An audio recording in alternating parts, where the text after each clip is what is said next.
they are the ones doing it. So as we say, who watches the watchman? And that is why it has persisted. So if you give me time, what we, the bishops, are thinking, and we are going to bring out a very articulated process to suggest it to all Ghanaians. And the proposal, or what is we are going to think about probably is this. We believe that Ghanaians in their respective communities, villages, towns, where these things are, should now stand up and ban these activities. They should not stand there and say, Nana Akufo-Addo should come from Accra to ban this thing for us. Mahama should come from Accra to stop this thing for us. When you are drinking the dirty water, when you know the people who are polluting the water, and what gives them the permission to do that? Even if they were given legal permits to do galamsey, it did not include the fact that they should pollute your water, that they should destroy your forest. So why should you sit down there and wait when those people are killing you? So all communities we are going to encourage to rise up. Not only demonstration in Accra, that is conceptual. Not only prayer in Accra, that is also to some extent conceptual concept. But the practice where the action takes place and should take place is in every community. They should stand up. If you don't want your water to be polluted, if you don't want to drink poison water, if you don't want your farmlands to be destroyed, and these mercury and dangerous chemicals to get through your food into your system, then stand up and speak and talk and ban it. And don't call anybody to come and savage you in this thing that is so obvious. So chiefs in the communities should join the youth to ban these things in their community. You don't wait for the government again, because the government does not have permission to pollute your water, and nobody else. And the youth and the people in the respective communities to tell their chiefs, if they are involved, to stop it and mobilize them to stop all other people who are doing it. And if they do not do that, I believe the people and the traditional leaders who put the chief there should overthrow him or her who has given the permission to do that, because it's not made a chief to poison our water, to look on when people are poisoning us. Most Reverend, I believe if we do not attack the problem where it is, and those who can implement it take it up, then it's just this conceptual government. How can the government or any people go to all these communities and implement these things? So yes, the government should ban galamsey, illegal galamsey, and legal galamsey right now. He should ban it. And when that is done, the people already, whether he bans it or not, the people should correct the situation and drive those people from their area. The chief and the people should do that in every community. And then we will see which government will come and say that the chief and the people have gone against any law. What law? What law is that they may be going against? So the people should not be cowards and just sit down there and say the government, and then the government should ban and ban. Have they not banned it? Did Mahama not ban it? Has Nana Akufo-Addo not already banned it? So, what is the fuss about? It's because we did not implement it. And we should be courageous, truthful, and bold, and stand up and protect our lives, our community, our children and grandchildren. And don't allow some individuals, selfish, greedy people to pollute our water. Then we all look on. We look on. What is that? Are we not Ghanaians? Do we not have freedom? So, this is the next stage we are planning to embark on. And in fact, it should begin even now, even before we issue these documents. Thank you. Most Reverend, with your saying that we should stand up, we should be courageous, we should be truthful and bold, I believe you would be starting by sensitizing and also empowering your parishioners all across the country? That is what I'm saying. Not only parishioners. No, I am saying that with regards, since we are speaking with you at the moment, with what you are giving us, I believe that it means that you start with your parishioners, so that like a ripple effect, it will spread across the nation. Yeah, you see, the parish, of course, the parish or the church will be proffering these ideas. But we do it to the entire community, because it's not a parish affair only.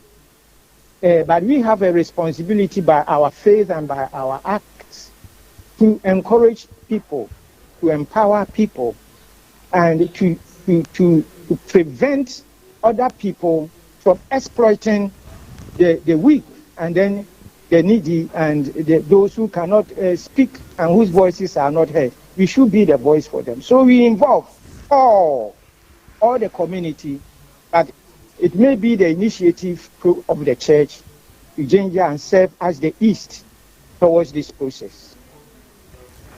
Most Reverend, the impact of illegal mining not only disrupts the communities, it pollutes the water bodies and is destroying farmlands. How is the church, especially the Catholic Church, planning to involve the local communities affected by these issues, so that they can also supplement them now that the galamsey is eaten into the fabric of the community? Your voice is very low, so I didn't hear your question very well. I'll take it Can again, you come sir. again? I mentioned that illegal mining does not just impact the environment, it impacts the community, it pollutes the water body, it stresses the people in the community. Farmlands have been destroyed, so some people are losing their source of food, what they can eat. How is the church planning to involve the local community so that they can mitigate the effect of this galamsey on affected persons? Yes.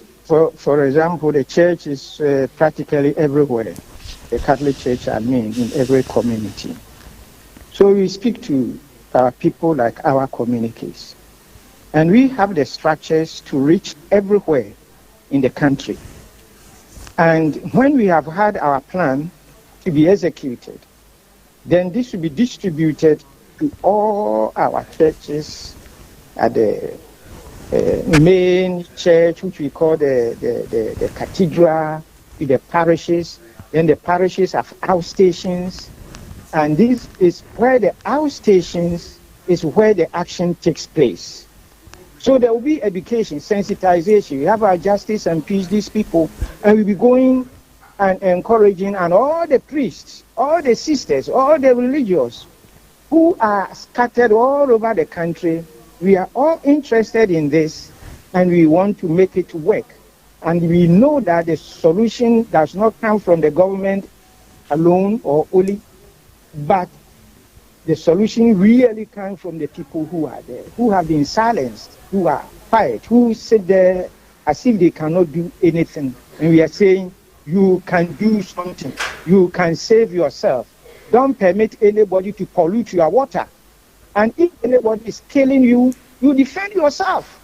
And we defend them by driving these people away. And if our local leaders are involved, we should know that they do not love us. And we should distil them or caution them to change their attitude. And if they do not, then the typical traditional punishment and those which is distilment should be meted out to such people. So we need to do something. But at the national level, and the Kufuadu and Mahama and whoever comes in and those things, if they come, they make the laws, we have managed. But where is it implemented? So it's the local level now that we should go, the grassroots. The grassroots. In addition to our prayer. Okay. Thank you, Most Reverend. Thank you very much, man. Most Reverend Matthew Kwesi Jemfi is the president for the Ghana Catholic Bishops Conference, and he joined us on this conversation. The Catholic Church, the Accra Archdiocese, will be going on a prayer walk on the prayer walk this week against Galamsey, they will submit a petition to the president on the clamping down on Galamsey activities. The Catholic Church is not the only group that has taken a stance on this issue of Galamsey. You would recall that we have spoken to Organized Labour. Organized Labour gave the president up until 30th September to take a stance on Galamsey and extended the time until 10th to speak, so that they would go on strike. They met President last week. President asked for some time so that he could address their concerns. So Organized Labour is also against Galamsey. They've taken a stance. UTAG, the University Teachers Association of Ghana, the Ghana Medical Association, the Ghana Catholics Bishop Conference, the Christian Council of Ghana, the Ghana Journalist Association, the Media Coalition Against Galamsey, Arocha Ghana, Peasant Farmers Association of Ghana, Executive Women's Network, Mobile Money Operators Association of Ghana, Ghana Association of Small Scale Miners, Ghana Independent Broadcasters Association, Private Newspapers and Online News Publishers Association of Ghana. So many groups have called against Galamsey. They have said that the government should take a stance and ban Galamsey because of its adverse effects on the land, on the people. Over the weekend, Free the Citizens protest happened. This is a group of various individual groups that came together and other well-meaning Ghanaians that came together to protest against some 53 persons who are in police custody as a result of the Democracy Hub protest against Galamsey. They used that protest to also drum home the issue of Galamsey and called on government to take a decisive measure now and now. They are asking government to clamp down on Galamsey because of how much it is threatening our existence as Ghanaians. The leaching of heavy metals into water and into the land, the heavy metal poisoning, the cyanide and the mercury that is poisoning the people. This is what Free the Citizens went on. Not only in Ghana, in London, some well-meaning Ghanaians in the UK also went on a demonstration against the citizens who have been remanded into police custody and against that, yes, and also against Galamsey, bringing the world's attention on Galamsey. Various placards carrying various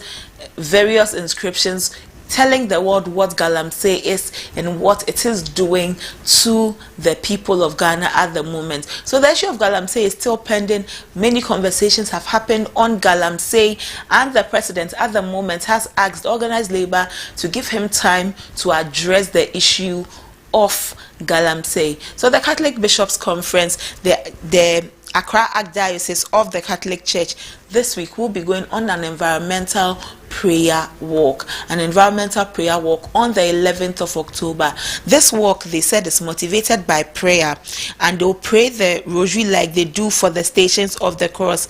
And this time, they are not demonstrating. They are asking that God gives as faith as people to stand against Galamsey. That is all for Front Story on ABC in the morning. We'll be back. Stay with us.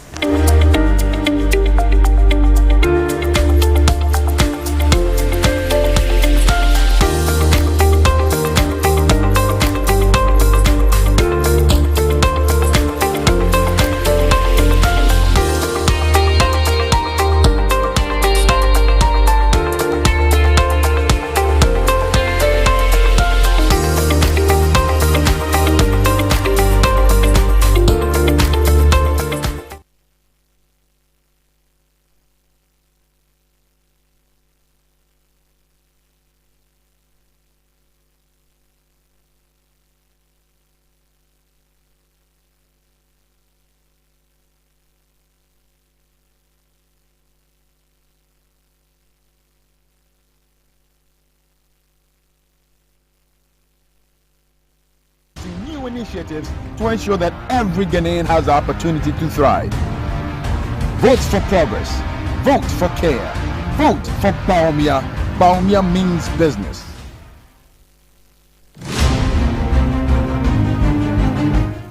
Over the past 8 years, the NPP has significantly improved support for our most vulnerable citizens. From expanding school meal programs, in 2017, the NPP inherited an infrastructure network in need of renewal. We've since focused on building modern, resilient infrastructure, expanding roads, railways, and housing through strong partnerships with the private sector. As we enter the next chapter, a revitalized public works department will lead maintenance, with local governments enhancing district roads. We are committed to expanding railways and upgrading airports to connect Ghana for a stronger future. While much has been achieved, there's still more to do. Vote for Bawumia. Bawumia means business. In 2017, the NPP inherited an infrastructure network in need of renewal. We've since focused on building modern, resilient infrastructure, expanding roads, railways, and housing through strong partnerships with the private sector. As we enter the next chapter, a revitalized public works department will lead maintenance, with local governments enhancing district roads. We are committed to expanding railways and upgrading airports to connect Ghana for a stronger future. While much has been achieved, there's still more to do. Vote for Bawumia. Bawumia means business.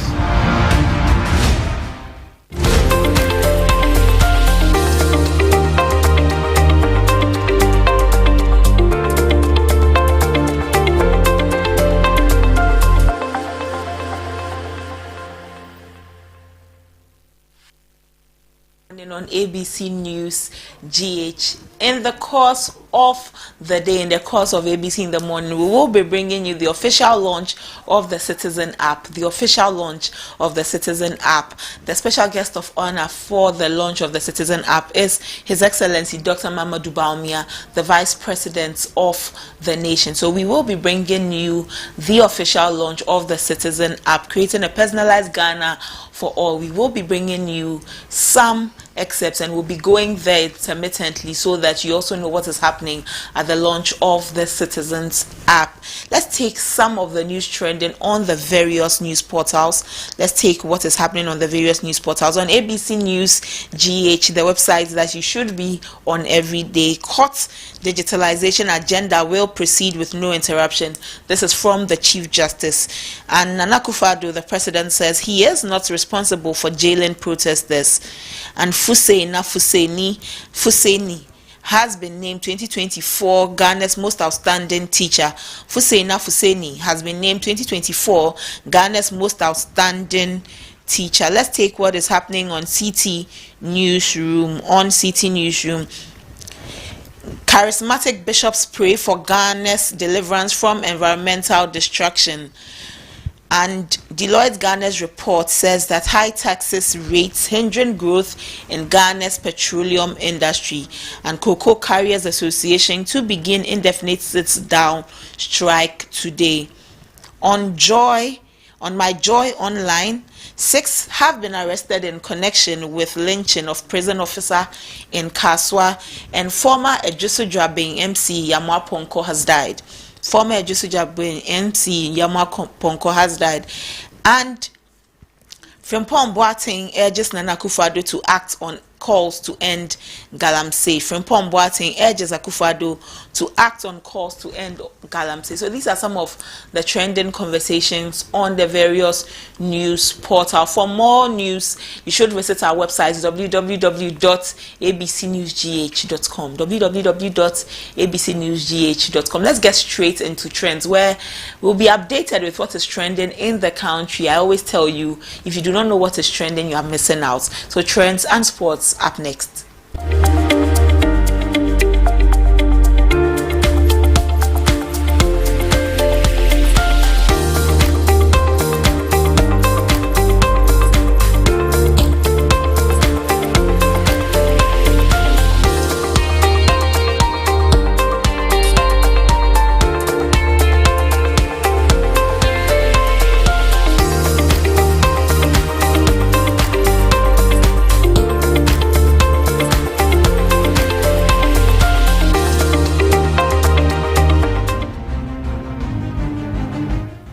Over the past 8 years, the NPP has significantly improved support for our most vulnerable citizens. From expanding school meal programs, enrolling 300,000 more people in the LEAP initiative, enhancing health care for expectant mothers, we've strengthened the fabric of our society. But our work isn't done. We are committed to further enhancing these programs and introducing new initiatives to ensure that every Ghanaian has the opportunity to thrive. Vote for progress. Vote for care. Vote for Baumia. Baumia means business. In 2017, the NPP inherited an infrastructure network in need of renewal.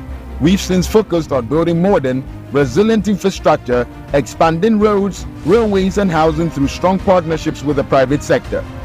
As we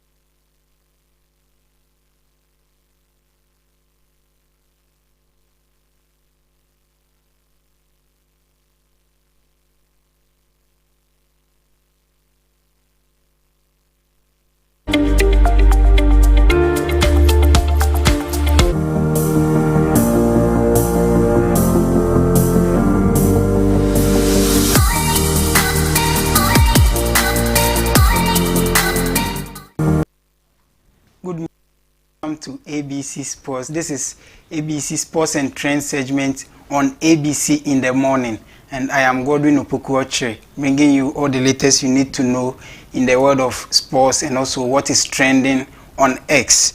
So first of all, let's look at trends. The trends we have today, we have Agenda 111 trending.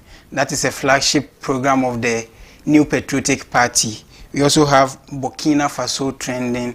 Also, we have Hamas trending, and the last trend that we have is Akufo-Addo. He's the president of the Republic of Ghana. He's also trending.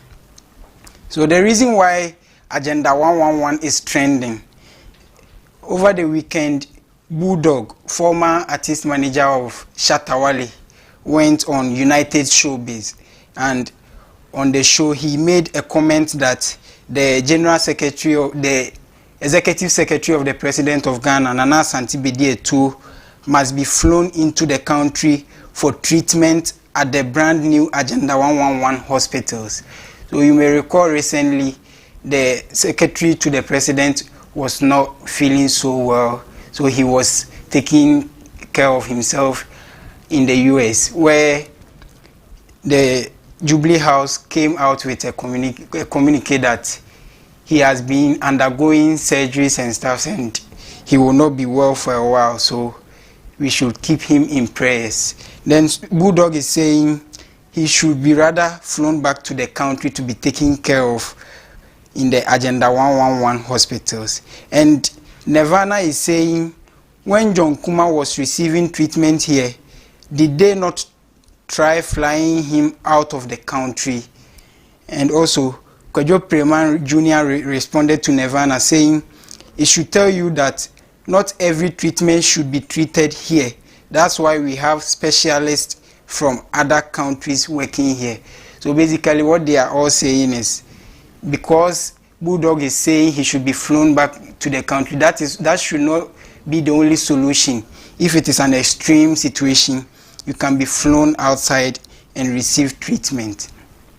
Also, the reason why Burkina Faso is trending, Breaks News posted that Burkina Faso is set to withdraw mining permits from foreign companies and will seek to produce more of its own gold. And it came with an image of the military ruler of the Burkina Faso, Traoré, and it came with a caption, "We know how to mine our gold, and I don't understand why we are going to let multinationals come and mine it for us." So that raised the concern from Rizwan Kayani, who is saying Burkina Faso's gold strategy shift is a bold move towards resource sovereignty. By nationalizing mines and planning its first gold refinery, they are not just mining gold, they are crafting a new economic narrative. This could redefine foreign investment in Africa's resource sector. So that is that from Burkina Faso and why they are trending. We also have Hamas trending. And the reason why Hamas is trending is because October 7th, 2023, Hamas targeted an Israeli city that they bombed and killed over 1,200 people. So Jotam Confino is saying millions of Israelis mourn the 1,200 people who were killed by terrorists on October 7 a year ago. At the exact same hour this morning, Hamas fired rockets at southern Israeli communities as they were commemorating the ones they lost, forcing them to run to shelter. The message from Hamas: we won't stop terrorizing you until Israel is wiped out. The biggest massacre against Jews since the Holocaust saw terrorists executing, torturing, burning families alive, gang raping women, and kidnapping 251 children, women, elderly, ill, and soldiers.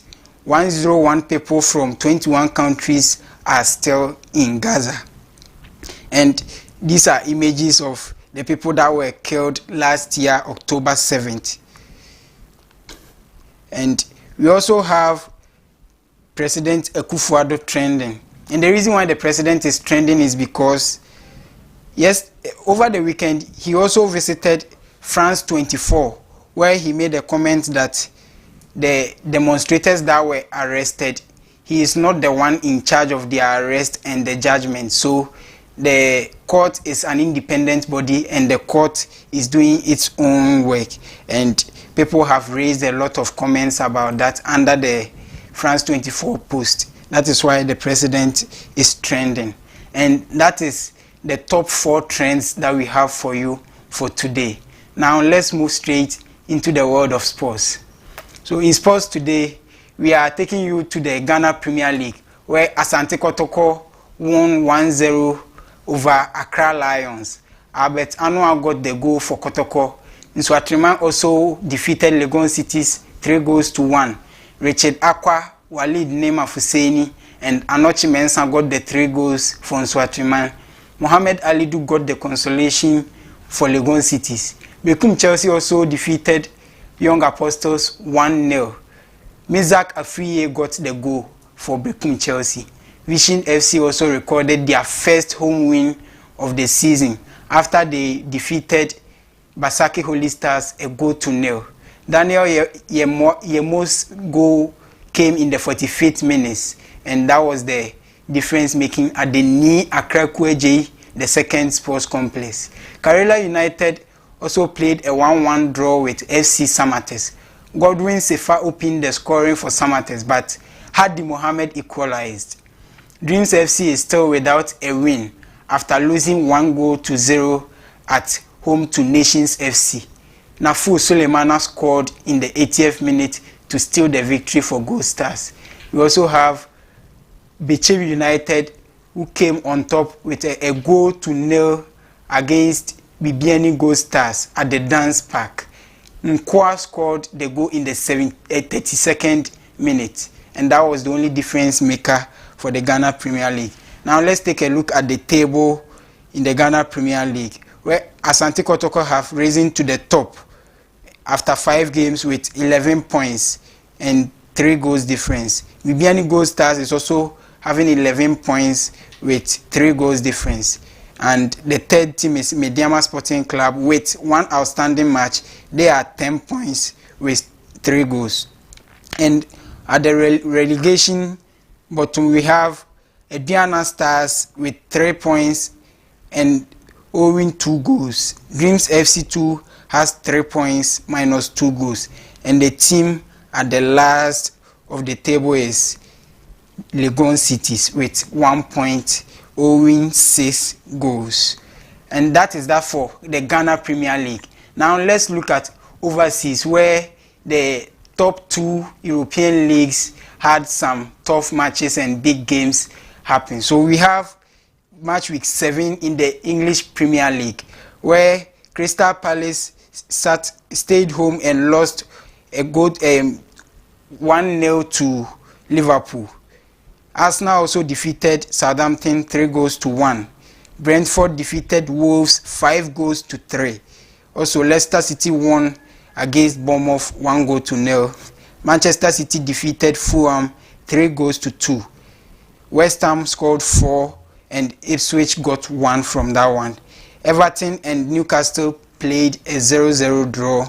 Aston Villa and Manchester United also played a 0-0 draw, and Chelsea FC also played 1-1 with Nottingham Forest. Brighton and Hove Albion was the last game of the match day 7, and they also defeated Tottenham Hotspurs 3-2. And now a look at the EPL table. We have Liverpool on top after 7 games with 18 points and 11 goals difference. Manchester City is second with 17 points and 9 goals difference.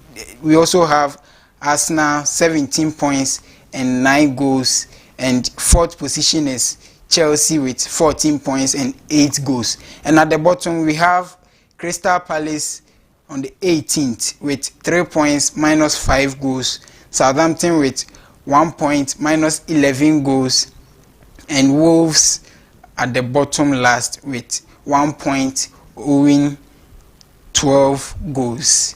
Now let's look at the La Liga, Spanish La Liga, where over the weekend Robert Lewandowski scored a hat-trick in the first half.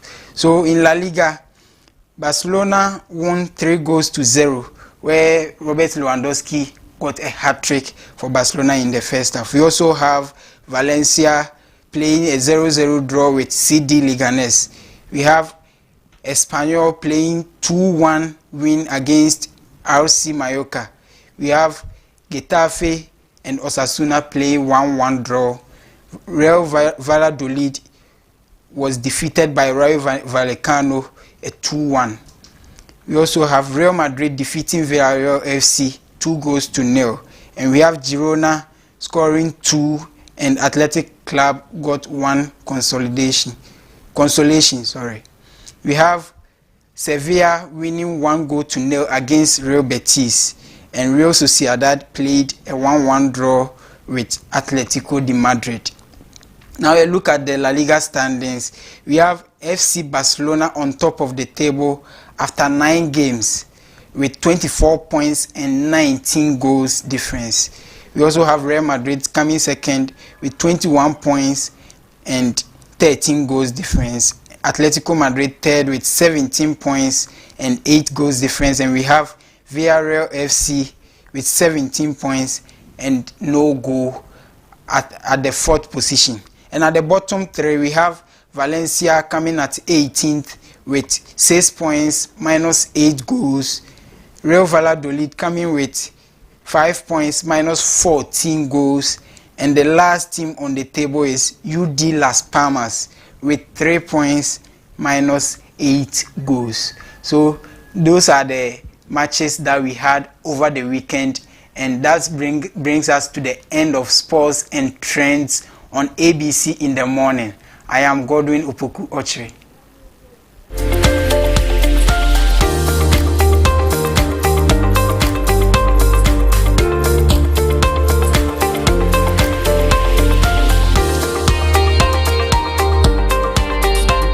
And 17.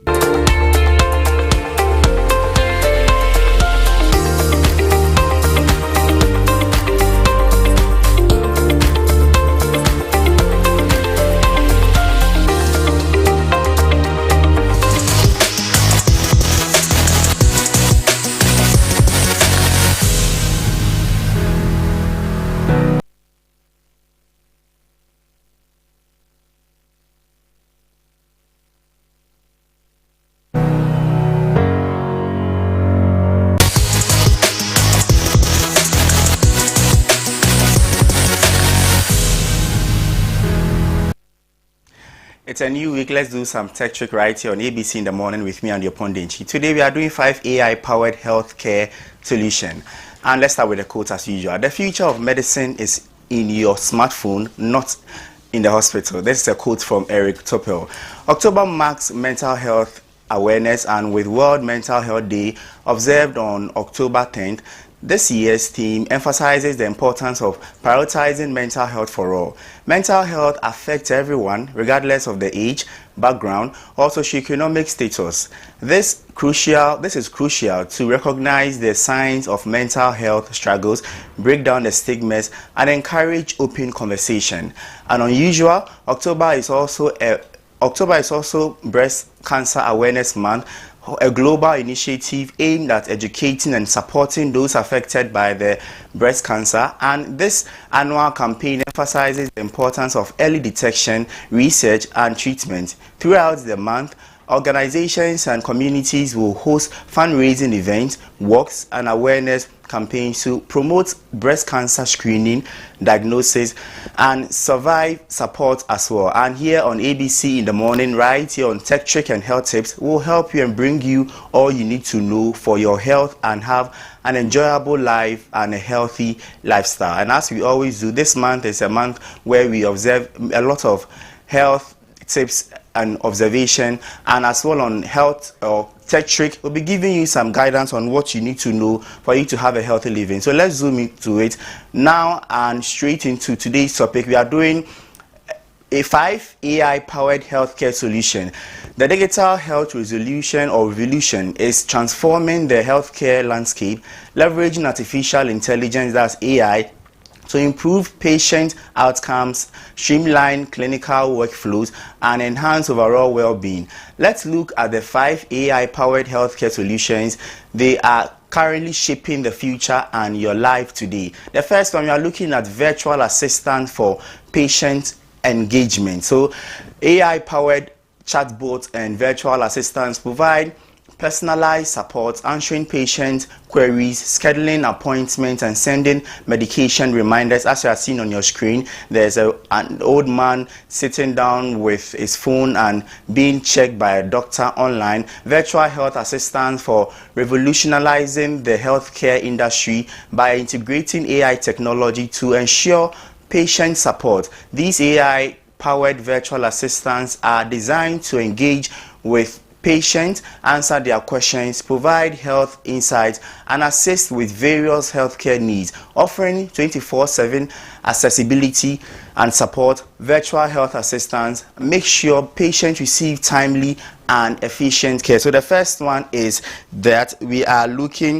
just look at the virtual assistant for patient engagement. The second one we are looking at is predictive analytics for disease diagnosis. And AI-driven algorithms analyze medical imaging, lab results, and patient data to identify high-risk patients, detect diseases earlier, and suggest targeted treatment. Predictive analytics transforms disease management by enabling early detection, personalized treatment, and optimized resource allocation in healthcare.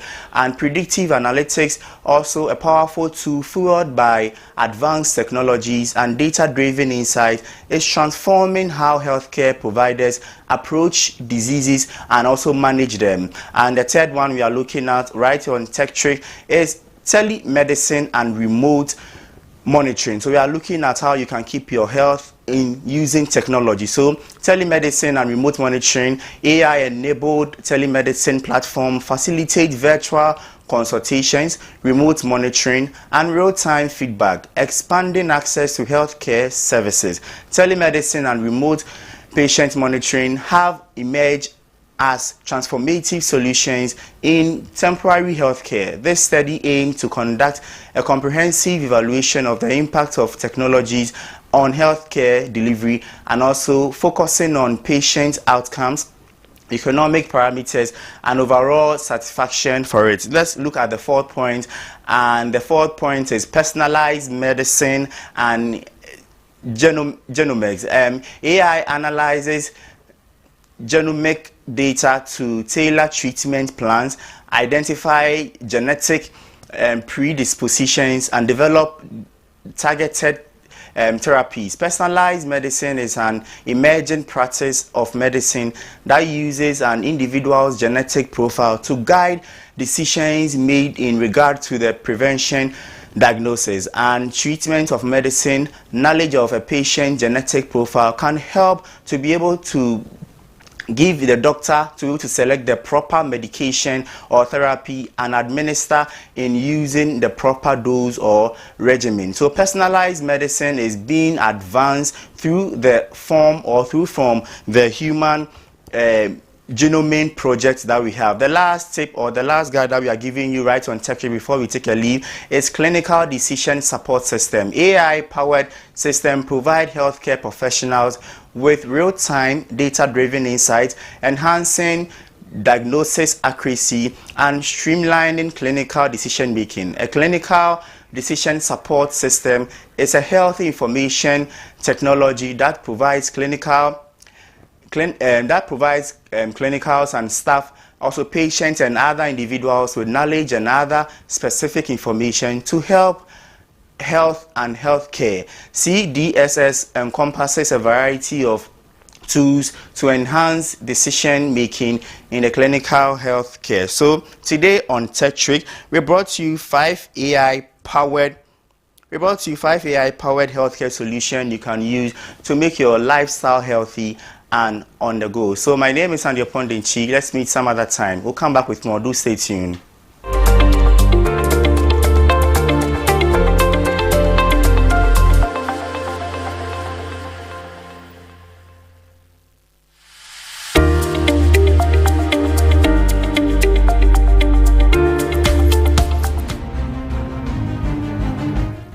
Over the past 8 years, the NPP has significantly improved support for our most vulnerable citizens.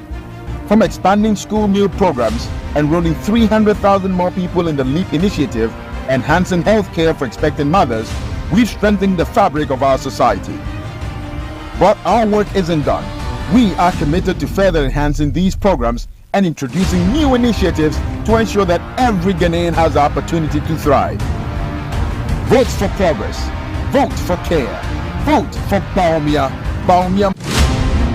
In 2017, the NPP inherited an infrastructure network in need of renewal. We've since focused on building modern, resilient infrastructure, expanding roads, railways, and housing through strong partnerships with the private sector.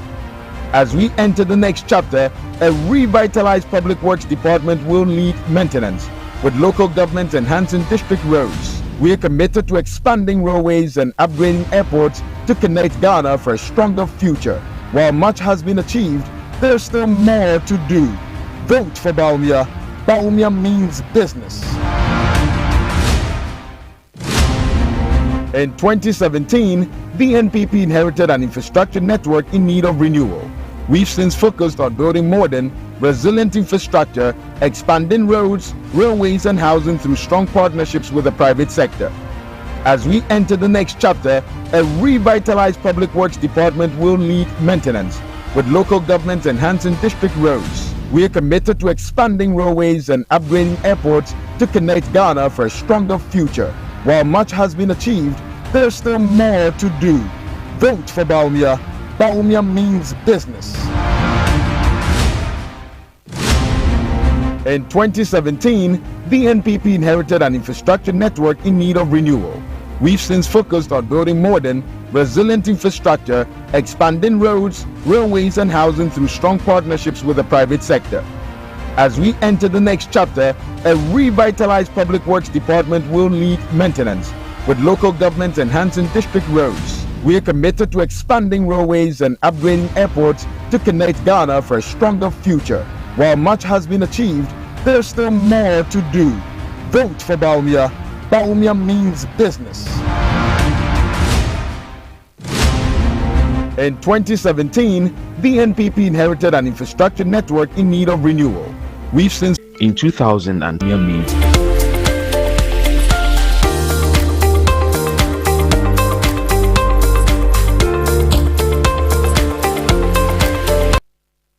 Thank you for staying with us. You're still watching ABC in the morning. We brought you sports, we brought you trends, and we brought you tech trick. We are reminded that today the official launch of the CITIZENAPP app will happen, the official launch of the Citizen app. And the special guest of honor is His Excellency Dr. Mamadou Bawumia, the Vice President of the Republic of Ghana. So we'll be taking you there when it starts so that you too will know what is happening there. Up next is Ghana Speaks, where your voice matters. When we come to your neighborhood, we are entreating you to speak with us. Let your MP know what you're expecting. Let the parliamentary candidates know what you're expecting of them as the elections draw close. And let us know what you have to say about Ghana. We're always glad to hear your voice. It's for this reason that Ghana Speaks comes to you. Stay with us. Ghana Speaks is up next. Times are hard in Ghana, extremely hard.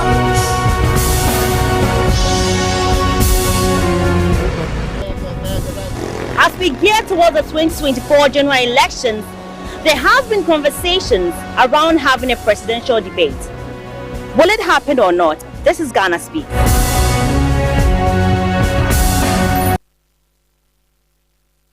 Section of Ghana Speaks here on ABC Ghana. This is Ghana Speaks, where we engage with constituents across the country to tell us what they think of various issues happening in the country. And as we have done in the past days, we are at the Madina constituency of the Greater Accra region, where we'll be engaging a few constituents to see their assessment of the parliamentary candidates that are vying for the position come December 7th. This constituency is largely an NDC-dominated constituency, with NPP winning only once in 2016. However, NDC took back the power in 2020 through Francis Xavier Sosu. We'll be putting these two candidates, Francis Xavier Sosu and the MPP parliamentary candidate Robert Lamte, to test.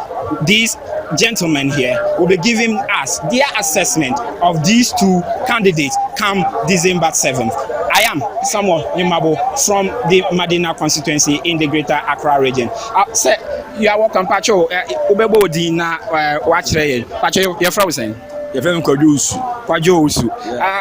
Pacho, Oshe constituency, Madina constituency. What two key contenders, Francis Xavier Sosu and Robert Lamte. Yes, I was another independent candidate to be also person or be winning MP new area. We shall sound crofuya. Wine pan ebet me aboa independent in the events. Pacho me refini din kakra me kai say office. Yes or no. Nti Oshe sound crofo 3 ya. Wine ebet me aboa Madina constituency. Moniface here. Moniface here pa because Moniface also no. One na we Medina Street Road road no.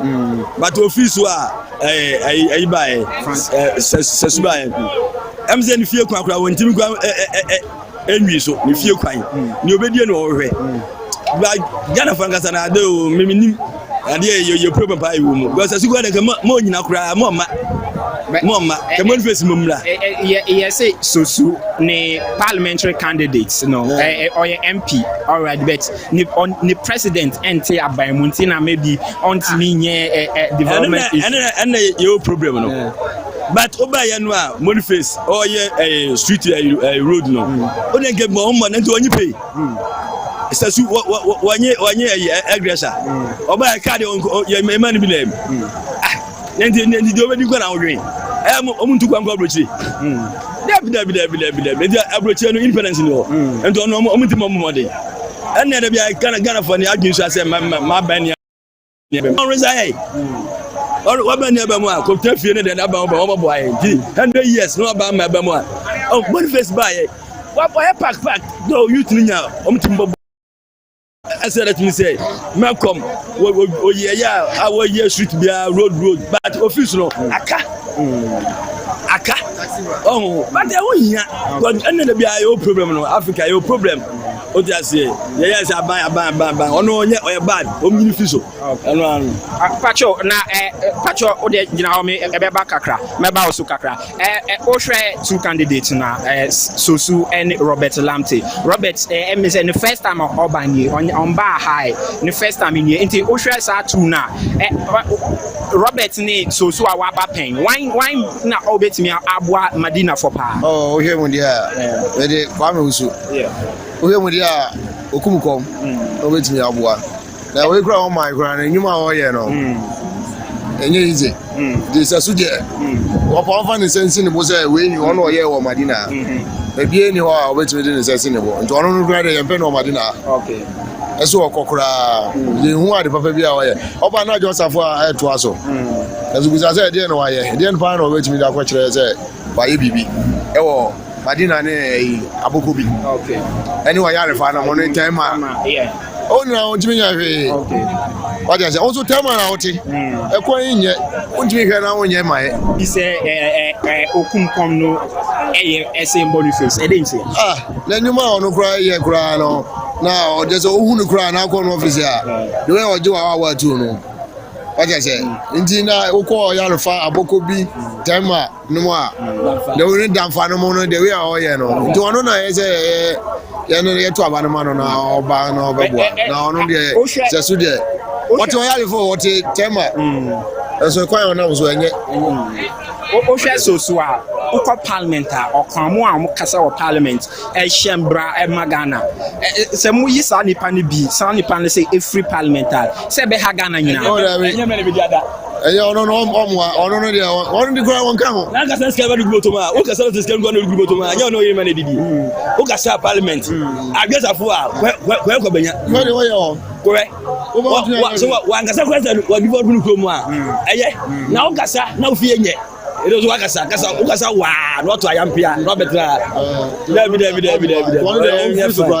okay aja me ba so kire wadwen abato aye ba beto yi two candidates amu Madina mu ha no o hwa mu modern bon why na o hwa mu a why na o hwa obetimi aye ade ama Madina constituency yeah from Abraham Edward ya minu no e ka no efem no me ne won enya adwen me de won e kai won niam bi ye ka iputuduma MC ya owo ohonum no say adwuma no ye na adwuma MC MP ni de okwashembra e de aba oko no ne president na akwede akwashembra na MC no ti wo no imputuduma ye na sede MC no wan e president nso na wo so president nso na putu MC iti MP bia akọ say we no but instead say president no enye the president nti o to me meye ma oni fa ni din enje say me na maye na ni sika na mo ka ho asem ni sika e yampa yetua nika oni ne ye na djuma na o ye no mo tua nika na ho din nyina le so say omfa say sika no meye imputu djuma ni sika na bi pe ne de ye imputu djuma na mo onu say yes say o so si ye ida onu so ye president MPP ni a tie onu so ye MPP ni a anko ni MC ni ba be ye one idi na edu be bia say skirt and blouse enye edu be bia na ye ka say skirt and blouse ni enye because yes o ye MPP ni anko onu so ni MC ni ba be dey e ba be one efi o ma ye mputuduma atonu so kwe NDC ni indi say owo adwuma bi kura o ba be ya president ni man kwan say ye na fa ji udin empo a wo party no ehwo na me pese me twi o ma dwen esi bibi so inji nyame de nyame kan say so onu yewu say ye to e de ma we president a ye to ma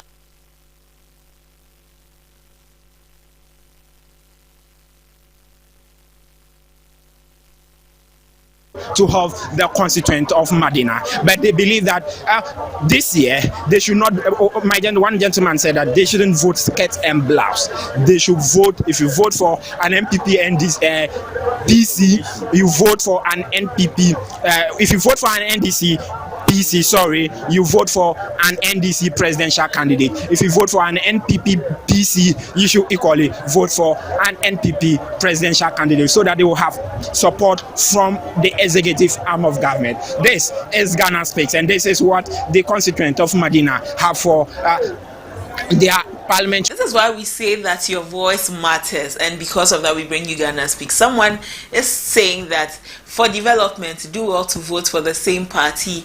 So if you vote MPP for presidential, you vote MPP for parliamentary. If you do same for NDC, you do it like that. So that is business week. That's someone's opinion on the way we should do elections in the country. And Sami brought us the Ghana Speaks. Up next is Business Week. Stay with us.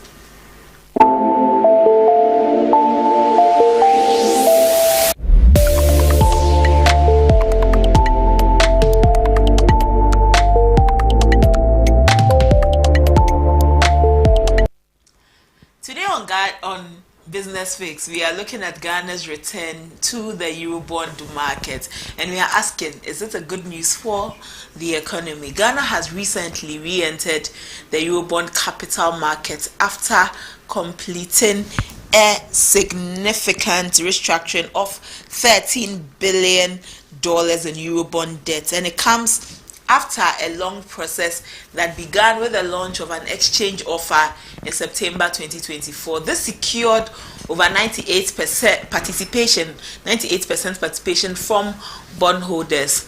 This restructuring included two options for investors: those who had already invested in bonds, a par option with no capital reduction, no reduction in principal, and a disco option, which involved a 37% nominal haircut with higher interest rates. So in all of these, the finance minister, Dr. Mohamed Amin Adam, has hailed the successful restructuring of the country's Eurobond debt as an imperative step toward economic recovery and resilience, and he is optimistic of Ghana's financial future, and had noted that the restructuring was a key part of government's debt management strategy. He has also stressed that the deal, which resulted in $5 billion reduction in nominal debt and $4.3 billion in debt service savings, is in line with IMF's targets. And the finance minister again is confident that all of this strengthens investor confidence and aligns the country with international monetary fund targets for sustainable debt by 2028. The development does not only restore Ghana's access to the international capital market, but also strengthens investor confidence. We have joining us Professor Godfred Botman. He is an economist and a lecturer at the University of Ghana Business School. Good morning, sir. Thank you for joining us. Good morning, Prof.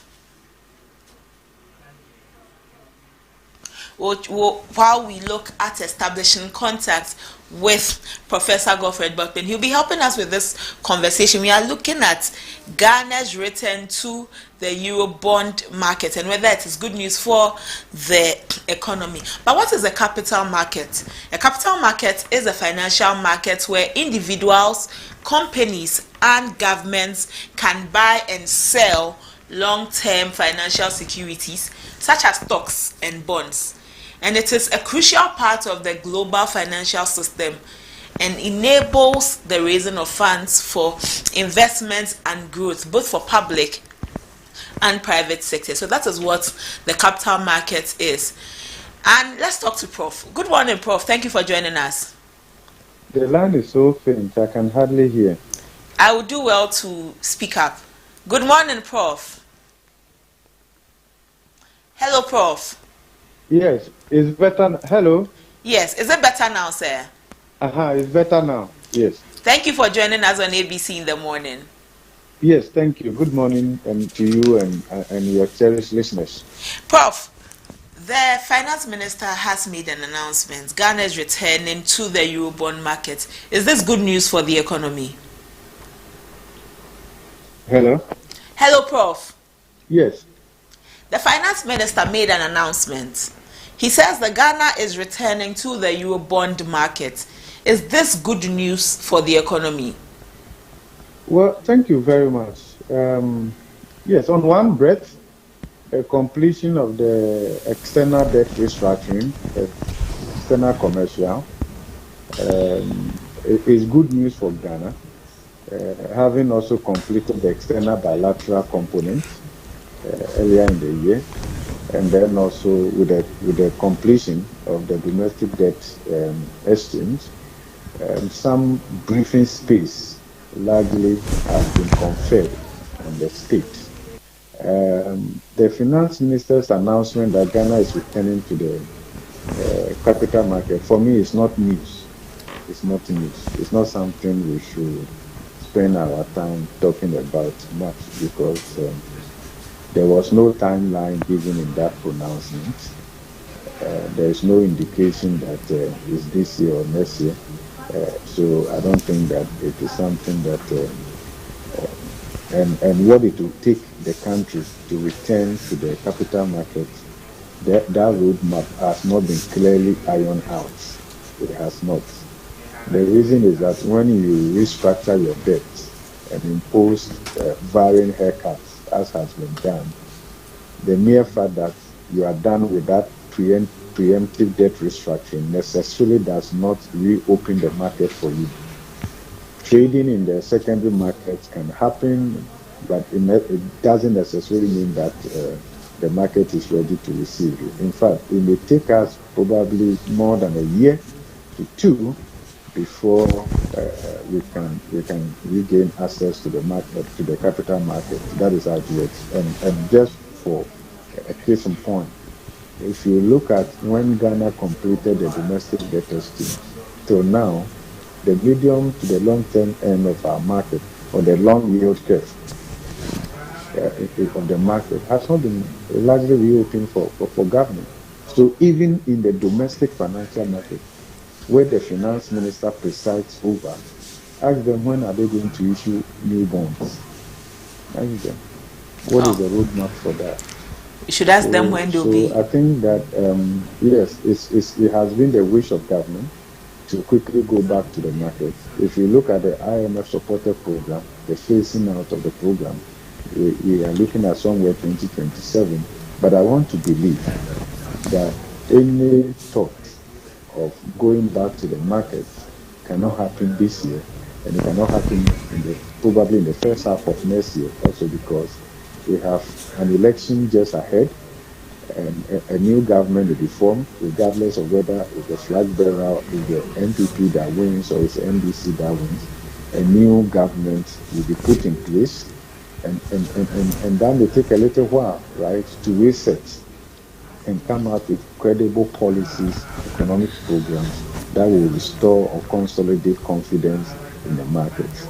So we should be looking at, we should give ourselves some time, but more importantly, whilst we are in a rush to go to the market, we have to make sure that we do the necessary institutional reforms and all of that. Bear also in mind that whilst we celebrate this completion of the external debt restructuring, external commercial, external balancing, the fiscal space or the relief that has been conferred on the state and the country is limited to the period that we are under the IMF supported program. In fact, more than 90% of the reliefs are designed to ensure that the IMF program has space to deliver on its objectives. So right after the IMF supported program in 2026, okay, the debt repayments and then the servicing obligations and all of that will begin to cluster,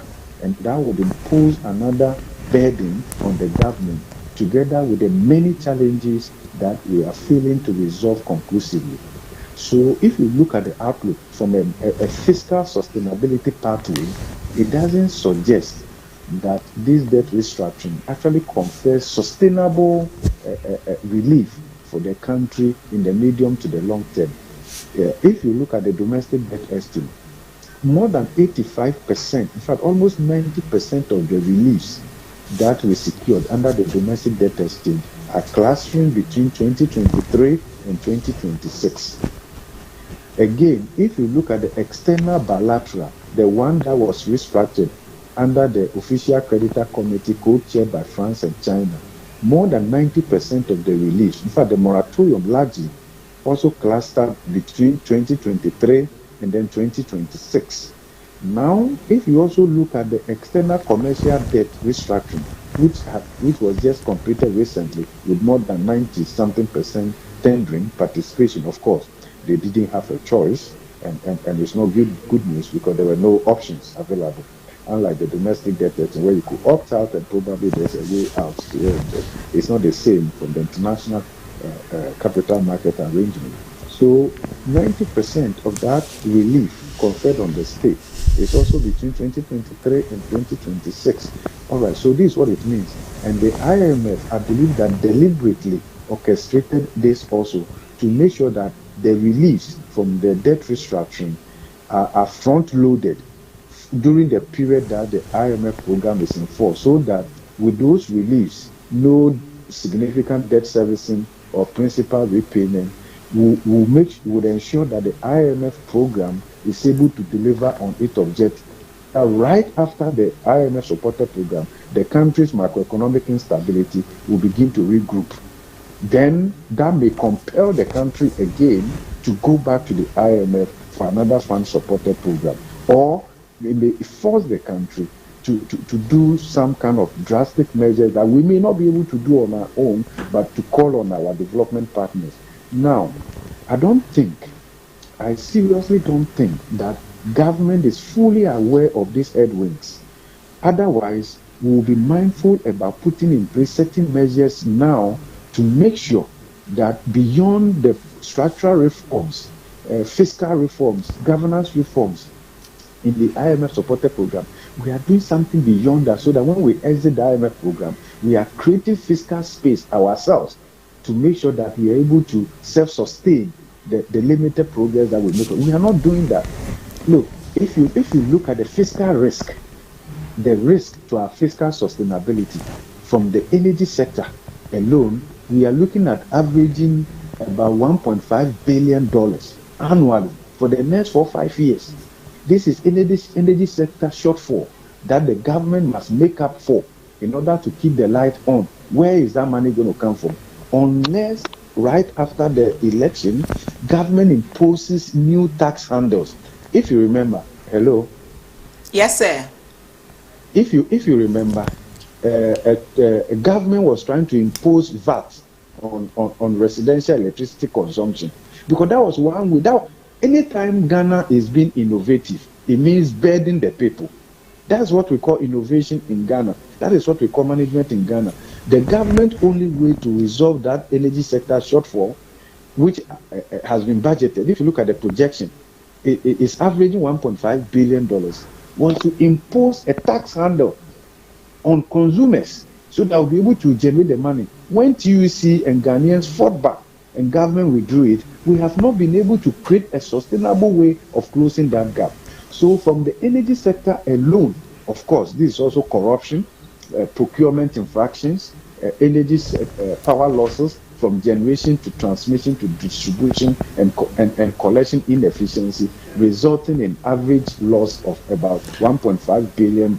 That far outweigh how much the budgetary allocation to education, health, agriculture, all the important critical sectors of the economy. So from the energy sector alone, we are looking at $1.5 billion. That is aside your debt repayment and all of that, and then compensation of employees, and then allocation to critical sectors of the economy to engineer inclusive growth. Hello, Prof. Hello. Yes. Prof, you mentioned that we need to put in place some institutional reforms that will cushion the economy because... Hello, sorry, can you speak up a bit? Right, Prof. You mentioned that we need to put in place some institutional reforms, and in doing that, we will be better placed as an economy. What are some of these institutional reforms that we are falling short of that you recommend? Okay, so I mean, the constitutional reforms, some discussions are ongoing, but that's quite slow. Beyond that, if you look at from the judiciary to the legislature to the executive, there is confidence in these key institutions are waning, including the police and all of that, right? It doesn't help overall in building confidence. Then again, if you look at market reforms, we are not doing quite well in those areas. Market and product reforms, we are not doing quite well in those areas. When it comes to governance reforms, we are not doing quite well. It's all winner takes all. Okay, all of that does not build confidence in the economy. Beyond that, if you look at the size of government. Hello, Prof. Look at the size of government we are working with. Across state-owned enterprises, look at the losses state-owned enterprises are accommodating, which are imposing fiscal constraint on the state. We are not doing much about state-owned enterprises, reforms, governance. We are not. If you look at Cocoa Board, if you look at GNPC, if you look at all of them. So the point is that we think that we can continue to live our life the way we have. And these state-owned enterprises, all of them, from Petroleum Commission, NPA, and the rest of them. These are all avenues where politicians make money to satisfy their political financing dreams and all of that, right? So Prof, what should we do in those enterprises? As you're saying, politicians use those enterprises to make money. Some of these institutions, we have to try and privatize them, right? But to Ghanaians, right? And then some of them too, when we talk about reforms, we have to find a way of taking government control out of some of these institutions. It will be helpful, so that the idea that once there's a change in government, almost the board and everything just changes and all of that. Then beyond that, we also have to be struck. Some of these state institutions we should not sell them out to foreigners or foreign entities, but we have to build ownership. Okay, so now we have tier 1, tier 2, and all of that. This is patient capital. How do we ensure that Ghanaians can have strategic role to play in some of these state-owned enterprises, so that government control, which oftentimes is not used for the common good, is diminished, and private sector, indigenous private sector, begins to have a big role. If you look at the Newmont transaction that government is trying to agree to it to be sold to a foreign entity, probably this is another way of looking at how do we increase indigenous private sector participation in some of these institutions. So those can be done. We have to deliberate about them. When we talk about reforms, they don't bear fruit immediately, but it's worth starting and consolidating that. We are talking about the Independent Fiscal Council. How do we operationalize that to make sure that it provides some kind of internal fiscal restraint agency in the country, rather than going to look for that from the IMF? Thank you, Prof. There are a number of things that we have to do that if we want to do them, they will come in handy. The question is, the more we want to do that, the more political elite and political capture will diminish, and they wouldn't want that. Thank you for speaking with us, Prof. Professor Godfrey Botman is an economist and a lecturer at the University of Ghana Business School. Ghana is returning to the Eurobond market, and the conversation is whether it is good news for the economy. Prof said that returning is no news because no timelines have been given yet, and he envisages that it may take us up until 2 years to be able to regain access into the capital market. So that is all for Business Fix this morning on ABC in the morning. You're reminded that we will be bringing you the official launch of the Citizen app, where the Vice President, Dr. Mamadou Bawumia, is the special guest for the launch. This is all for Business Fix on ABC in the morning. We'll be back. Stay with us.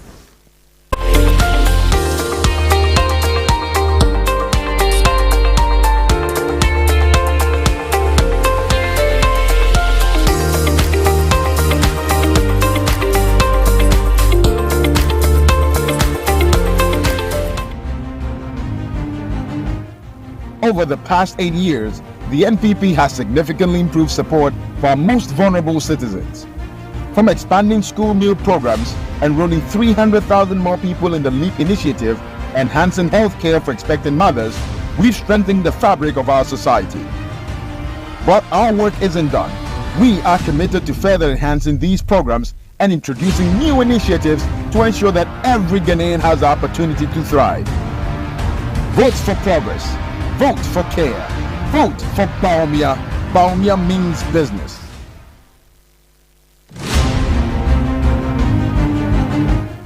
Over the past 8 years, the NPP has significantly improved support for our most vulnerable citizens. From expanding school meal programs, enrolling 300,000 more people in the LEAP initiative, enhancing health care for expectant mothers, we've strengthened the fabric of our society. But our work isn't done. We are committed to further enhancing these programs and introducing new initiatives to ensure that every Ghanaian has the opportunity to thrive. Vote for progress. Vote for care. Vote for Bawumia. Bawumia means business.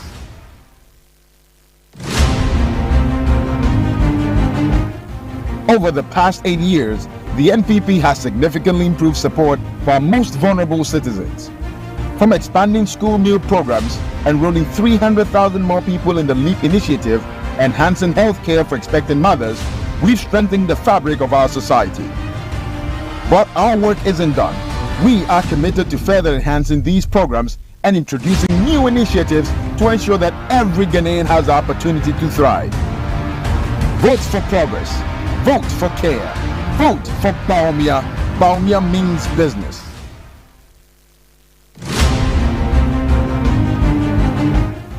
Over the past 8 years, in 2017, the NPP inherited an infrastructure network in need of renewal. We've since focused on building modern, resilient infrastructure, expanding roads, railways, and housing through strong partnerships with the private sector. As we enter the next chapter, a revitalized public works department will lead maintenance, with local governments enhancing district roads. We are committed to expanding railways and upgrading airports to connect Ghana.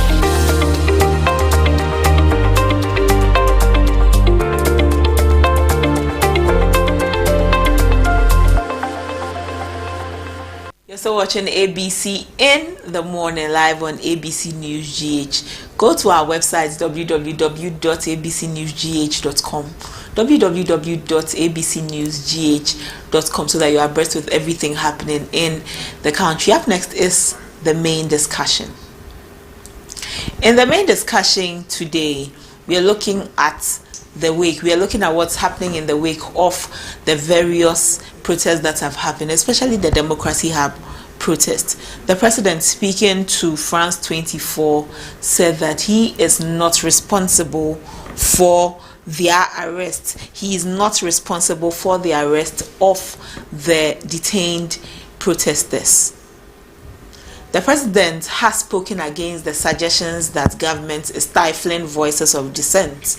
He spoke to France-based television network France 24 on Friday, the 4th of October, and he stated that he acknowledges peaceful protest as a core pillar of democracy and believes that the recent arrest and detention of protesters rather stems from the behavior of the protesters during the protests.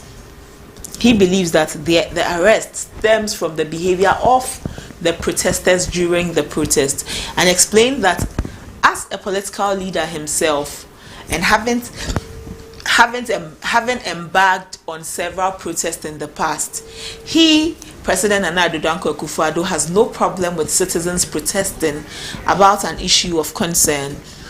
He says that the case of the Democracy Hub protesters is being prosecuted by the Office of the Attorney General and the Minister of Justice after the police arrested and reportedly held some of them beyond the permissible 48 hours before taking them to court.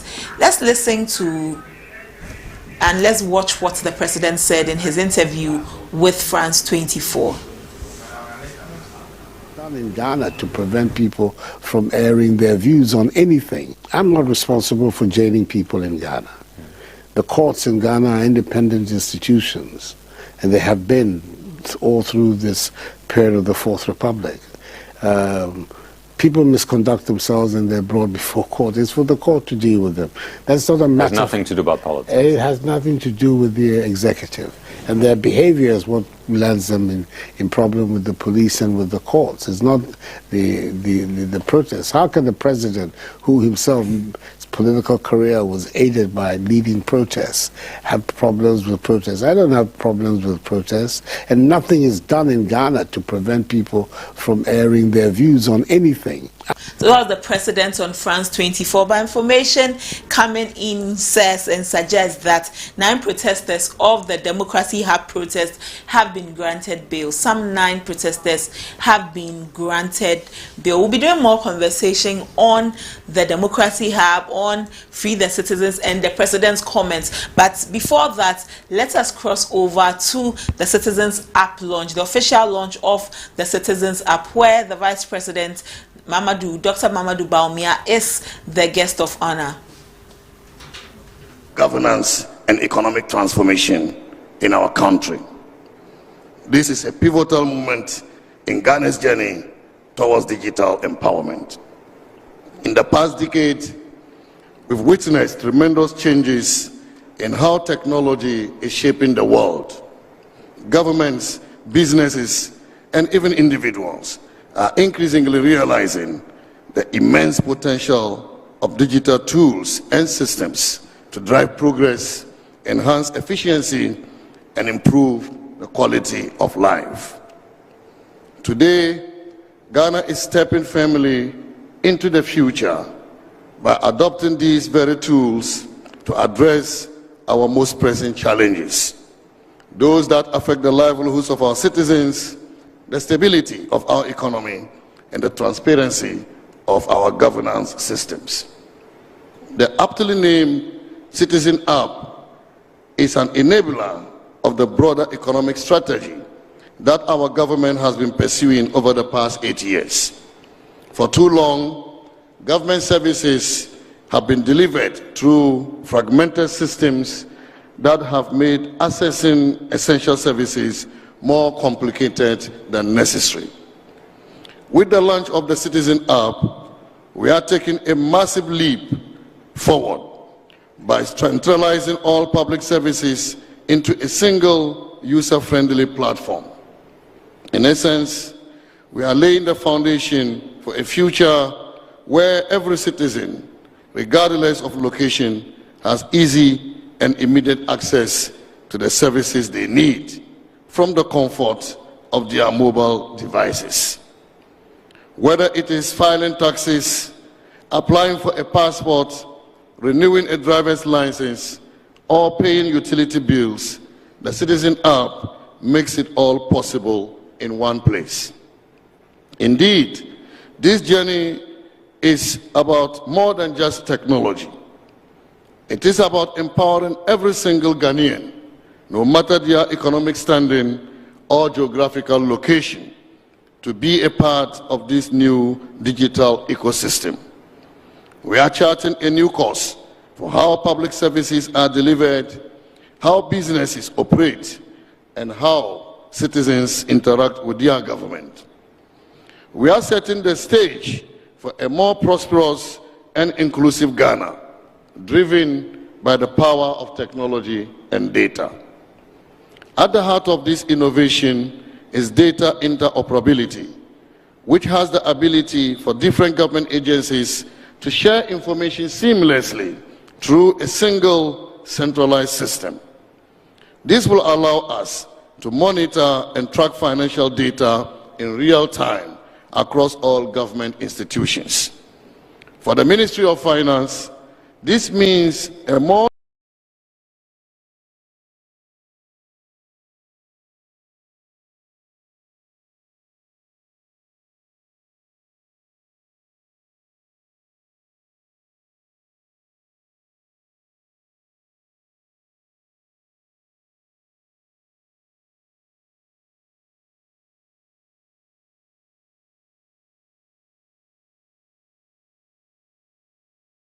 dynamic and responsive system for managing revenue streams, a more precise approach to budgeting, and a more effective method of fiscal planning that aligns with the needs of the people.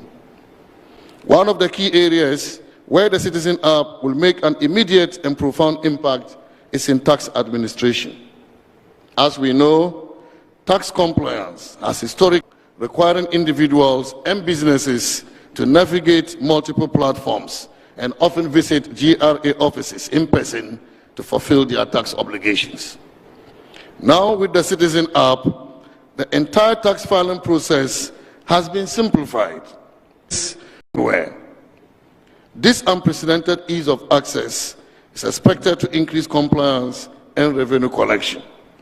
More importantly, this additional revenue will give the government more fiscal space to fund critical sectors such as health, education, infrastructure, and social protection, creating a more robust foundation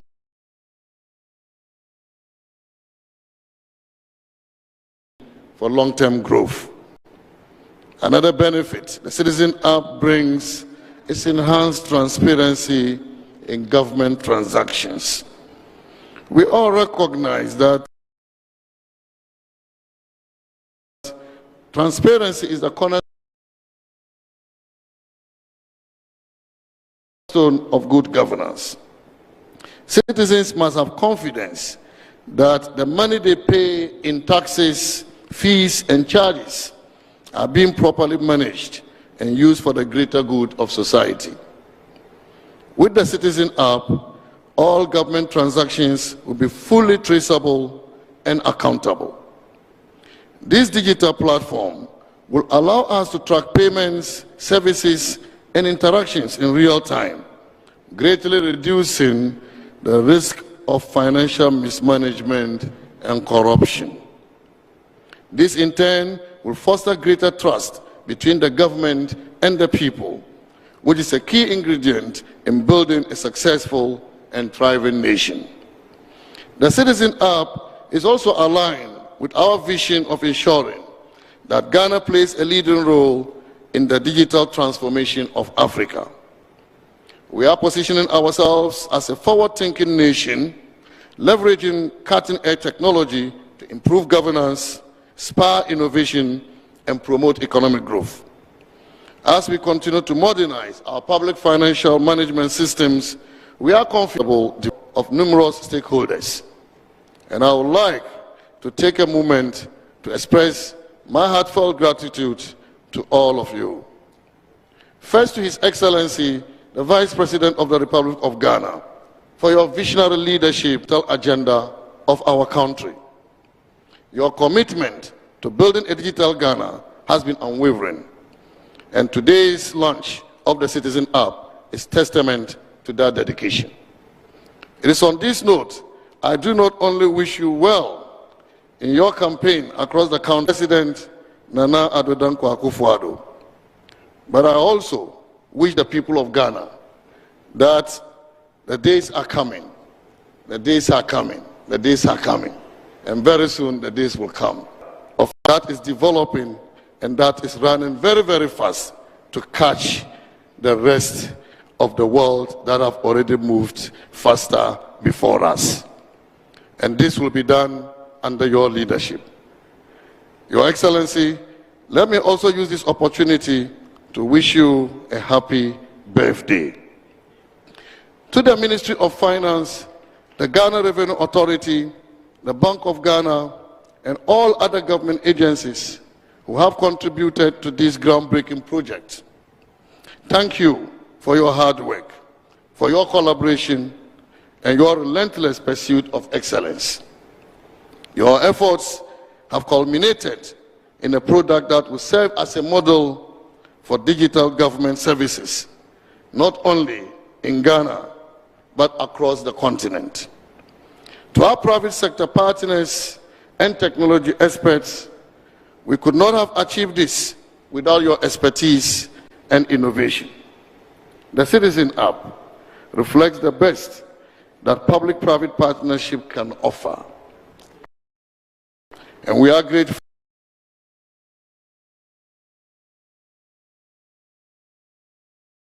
for your commitment to improving public service delivery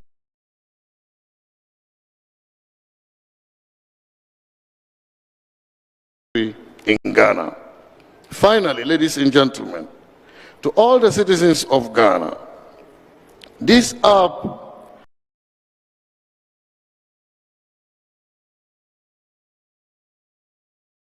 has been built for you.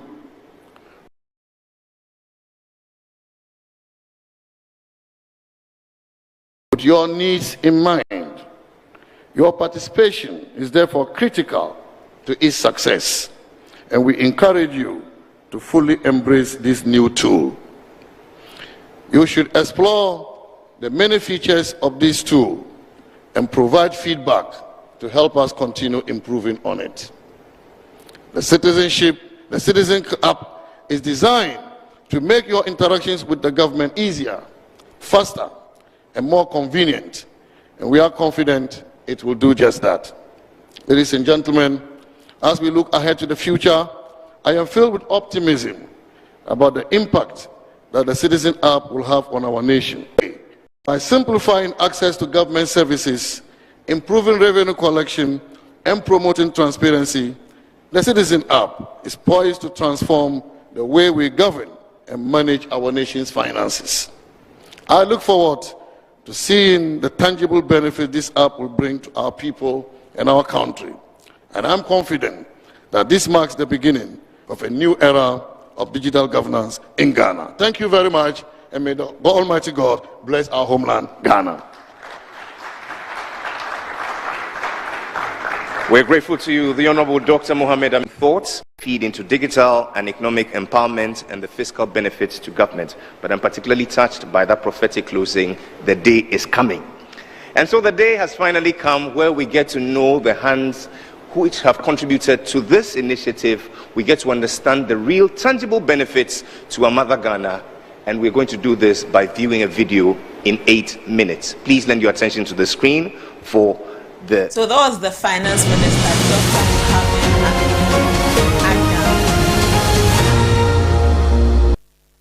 The Finance Minister, Dr. Mohammed Amin Adam, at the official launch of the Citizens app. And these are some of the benefits he has said the Citizens app will provide for citizens. This will ensure that there is enhanced transparency in government transaction. Enhanced transparency in government transaction. By this, all government transactions will be fully traceable and trackable. Fully traceable and trackable. And it will boost the confidence of citizens in the state. The app is supposed to boost the confidence of citizens in the state institutions and in the state. It will also simplify Get Fund scholarship process. The Citizens app will simplify Get Fund scholarship process. And the Finance Minister said that the building of this app, it goes to show and reflect the best that public-private partnership can offer. The best that public and private partnership can offer. And he says that the app has been built with Ghanaians in mind. Built with Ghanaians in mind. So the app has been built for Ghanaians and for Ghanaians to use. And he says that this app is going to make the interaction with government easier, faster, and more convenient.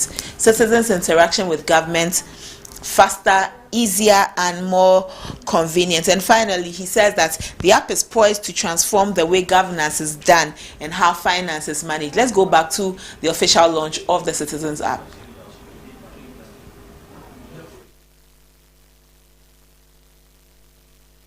Government. This stage is characterized by multiple service portals and websites that citizens can use to access and apply for government services. Stage 3 is the service-centered government. At this stage, access to all data required to apply for any government service is automatically shared across government offices, as all systems across these offices are able to communicate with each other online, and citizens don't have to fill long, complicated forms over and over again when applying for a government service.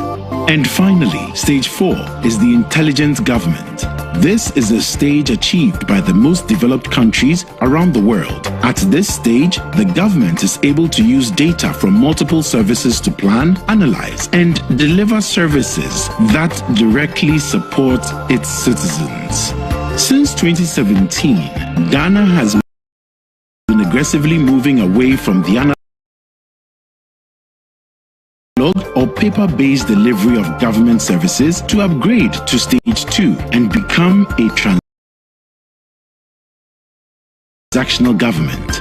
This has been achieved through the aggressive digitization of government services, the introduction of the Ghana Card, mobile money interoperability, Ghana.gov, and the digitization of several public services has now established Ghana as a transactional government where several services can be applied, processed, and paid online. With this remarkable development of stage 3 to create the service-oriented government. Once this phase is fully implemented nationwide and across all public services, we will be positioned to advance towards stage 4, the intelligent government, a level currently achieved by the most advanced nations like the United States, United Arab Emirates, Qatar, Europe, and China. Within the next few years, Ghana will totally eliminate the need for citizens to move from office to office or fill online forms over and over again just to apply for government services. All your data that you will need to apply or access any government service will be shared across agencies automatically. This future is possible thanks to the CITIZENAPP data interoperability system. The CITIZENAPP data interoperability system is a central platform that connects all public services in Ghana, allowing data to flow seamlessly between them. Instead of fragmented databases, each holding different pieces of your information, this system facilitates secure data sharing across agencies to create one unified digital record for every citizen. This is the power of data interoperability. It is a system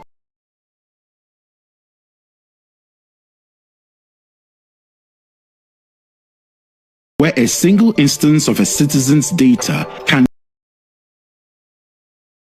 be shared across any relevant public service so that the citizen does not have to manually enter the same data over and over again. Here is how the CITIZENAPP data interoperability system works. Once you verify your identity on the CITIZENAPP, using your Ghana card and phone number, all your personal information like your name and other details you provided to the National Identification Authority is securely accessed to create a digital ID for you. This digital ID is then used to facilitate the secure transfer of data every time you make any request to apply or access any government service. This means that the next time you need to apply or access any government service, all you have to do is to biometrically identify yourself to log in, follow a few steps, and your data stored with one government agency can be automatically shared with another agency. No more re-entering your information, and no more gathering of documents to satisfy requirements to complete an application for a service. From birth to death, starting a new business, applying for a permit, renewing a license, getting a passport, or accessing connecting of governance in Ghana. Welcome to the CITIZENAPP, where government services meet digital efficiency.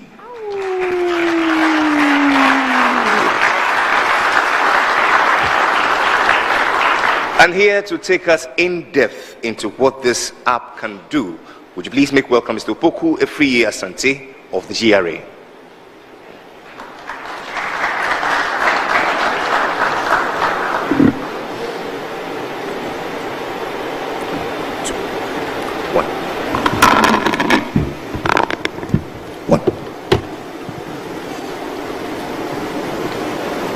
Your Excellency, the Vice President of the Republic of Ghana, the Honorable Minister for Finance and Deputy Ministers, the Board Chairman of the GRA, Commissioner General, I'd want to stand on the existing protocols and then proceed to the demo. Before we go through the platform, I'd like to tell a story, a very short story. This is my friend. Let me call her Amagana. Amagana wants to register a business. She wants to open a restaurant. Now, what is the requirement for going through this journey? Amma will have to go to the office of the Registrar of Companies to register for her business. She would queue to obtain the certificate. After that, she would have to come to the GRA and also be registered for the appropriate taxes. It doesn't stop there. She would now have to go to FDA to also obtain license and get some approvals, and also go to the local assembly and obtain some permits. This process is tedious. It is cumbersome. How do we progress? How do we change the narrative as a nation so that we can make the lives of local entrepreneurs here in Ghana easy? Other nations have done it. In Estonia, we have the X Road, where all services provided by governments can be easily accessed with an app. In other EU member states too, same thing. We have the Gaia in other EU member states where citizens can access government services with an app. In Ghana, what do we have? I'm proud to say that in Ghana, we now have the CADIS. The CADIS simply means that the CITIZENAPP data interoperability system. With this, what can happen is that all government agencies can now have a single platform. So this is a common platform for all government agencies where they can share data. So here, you'll have, once the agency logs into the application, they can have access to all entities or public sector agencies in Ghana. All they need to do, for example, to access the NIC is to click on NIC and then request access to the National Insurance Commission. There are other functions of the app that we can also look at. For example, the data access management. So once I'm able to access a government service as an agency, I'm able to see the list of agencies that I've granted access to. With this, I can say that I am granting access to ECG for ECG to access data from the GRA. Now, we all know that the taxpayer identification number is a crucial element in business registration. We need to be able to authenticate all taxpayers. To be able to do that, state agencies are mandated to verify the taxpayer identification numbers for businesses. So here at the GRA, we've granted access, and all state institutions can then request for access to the GRA, and then GRA will provide them the service to be able to validate the taxpayer identification number. Before you are able to onboard to the CADIS, we will share the API documentation with you, which is very simple. So every state institution will have their technical team review the API documentation, and they will be able to integrate their system with that of the CADIS. Now, the beauty of the system is that you still get to keep your database. So each state institution has their own database. CADIS is sitting in the middle and then talking to all the state institutions. So all that the state institution is doing is that they are providing a service here to CADIS that will enable the customer conduct their business. So this is how the dashboard also looks like, where you have the total number of endpoints. By endpoints, what we mean is that services.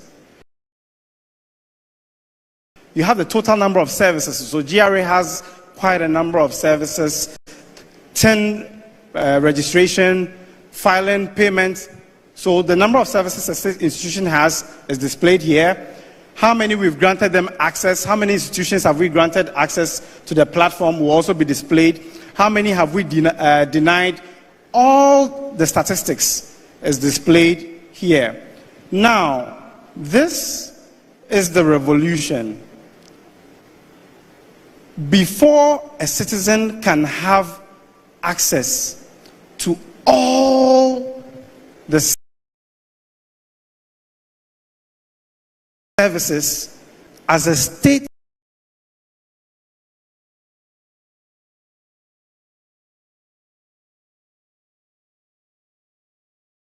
institution, we need to onboard to the citizen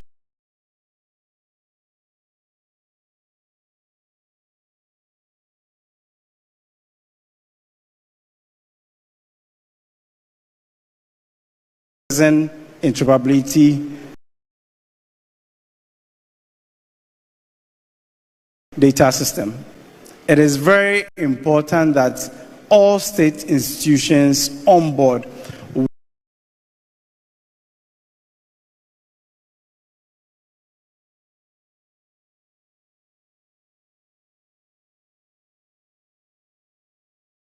Once the onboarding is done,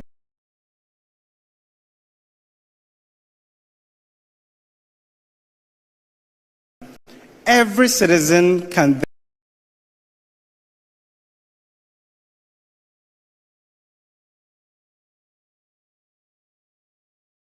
then download the Citizen app, which is basically just the window for them to access government services. Okay, so here, as the earlier video was indicated in the earlier video, all you need to do is to log in with your Ghana card PIN. And we know that we are issuing Ghana cards to all, foreigners as well. So as a Ghanaian, you'll have the prefix of your Ghana card beginning with a GHA. As a foreigner, Nigeria, it could be NGR and so on and so forth. So once you log in to the application, you can then see a list of the government institutions who have provided data to the cadres. So for example here, you have ECG that has been onboarded, you have Ghana Water that has been onboarded, NIC,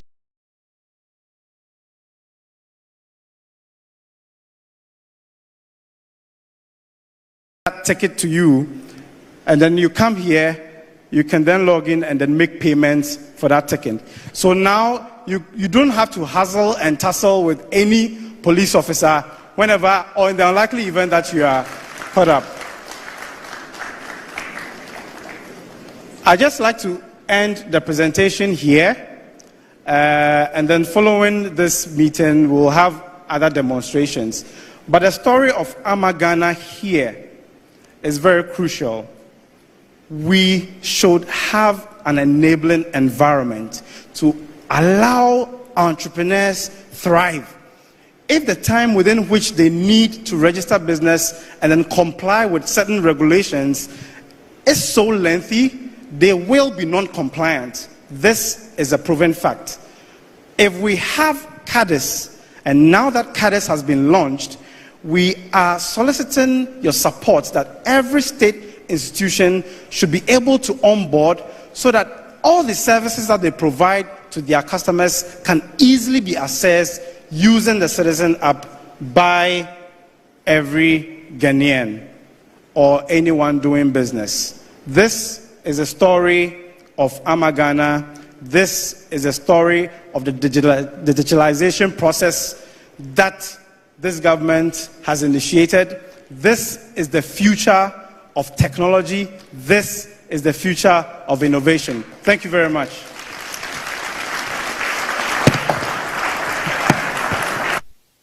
A round of applause for the Kadist evangelist, Stopoku Efriye Asante. Such a compelling presentation, and certainly the Commissioner General is pleased. What we see here today is bold innovation by the Ghana Revenue Authority and their partners, NITA. If you need something hard to be done, you call a woman, not so. But if you need something very hard to be done, then you call on only one name, Madam Julie Esiam, the Commissioner General of the GRA. Please welcome her for her endorsement of this great project.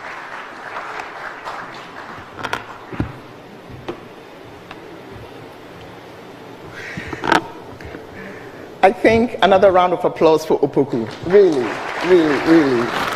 He's made my job so easy. Your Excellency, the Vice President of the Republic of Ghana, my Honorable Minister, and all the Deputy Ministers of Ministry of Finance, all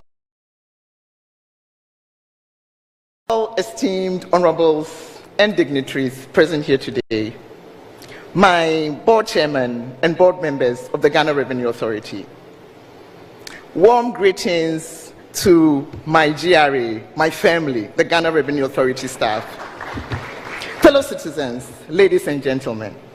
A very good morning to all of us and all present here today. For me, what an honor, really, and a privilege to stand before you this morning and really be part of this historic moment.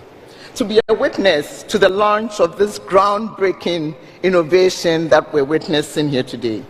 A real transformative initiative that stands to transform all our lives as individuals of this great nation and all of our nation together.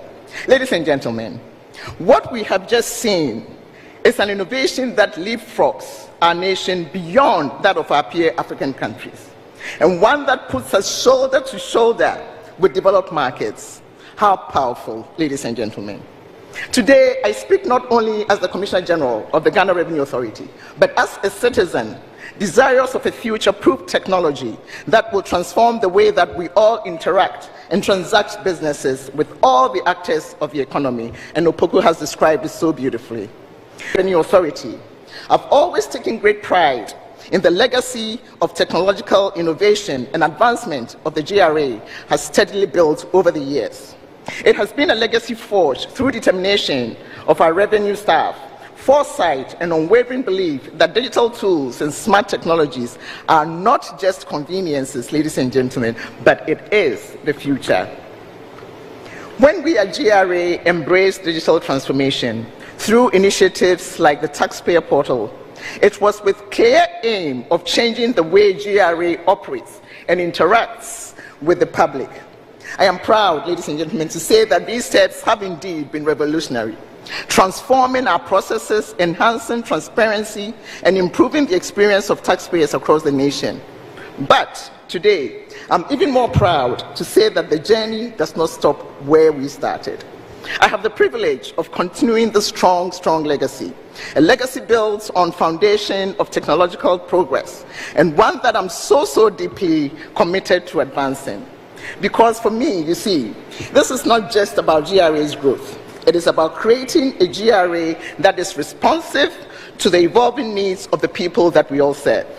I firmly believe that by embracing technology, we are future-proofing our institution, ensuring that it is not only sustainable, but also very dynamic, enough to meet the demands that we see tomorrow. But what excites me even more today is not what CITIZENAPP will do for the Ghana Revenue Authority, ladies and gentlemen. No. What truly gets me excited, and what should make every Ghanaian, you and me, excited for that matter, is what this new CITIZENAPP system will do for you as a Ghanaian. Today we stand on the threshold of a new era, ladies and gentlemen, an era where convenience and accessibility in public services are not just aspirations, but they are becoming realities, and it is a reality today. With the CITIZENAPP, we are taking very bold steps to eliminate frustrations that have for too long been associated with accessing public services. We are building a system that cuts through bureaucracy, reduces waiting times, and puts the power of information and services directly into the hands of our people. Ladies and gentlemen, imagine a future where dealing with public services no longer brings frustration, but relief. Where I'm from, Ghana Revenue Authority, clearing goods at the port will soon be as simple as in some other countries, very advanced countries. Let's take Dubai, for example. There, when you import anything, all the necessary data is already linked to a unique ID. And the process is so seamless from start to finish. You receive updates right from the moment your goods arrive. Now, think of this being our reality in this amazing nation. With this new app, your Ghana card becomes that unique ID that I described. Therefore, for the importer, your advanced cargo information will be linked directly to your Ghana card, and all the relevant data needed to clear your goods will be automatically shared between the relevant agencies. Now, that isn't that a round of applause. All the importers, really. There will be no more running around, ladies and gentlemen, submitting documents, no more delays. Everything happens so swiftly, conveniently, and most importantly, from your mobile device. Ladies and gentlemen, this is the future we are all stepping into.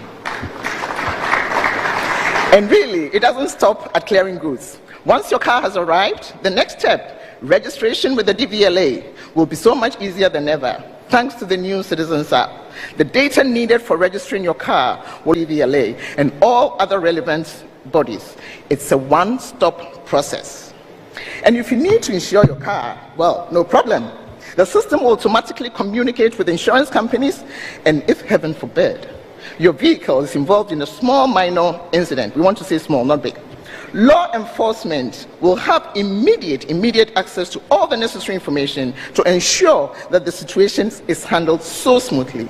This is what it means to live in a smart society, ladies and gentlemen, where government services are no longer a burden, but a benefit to you and I.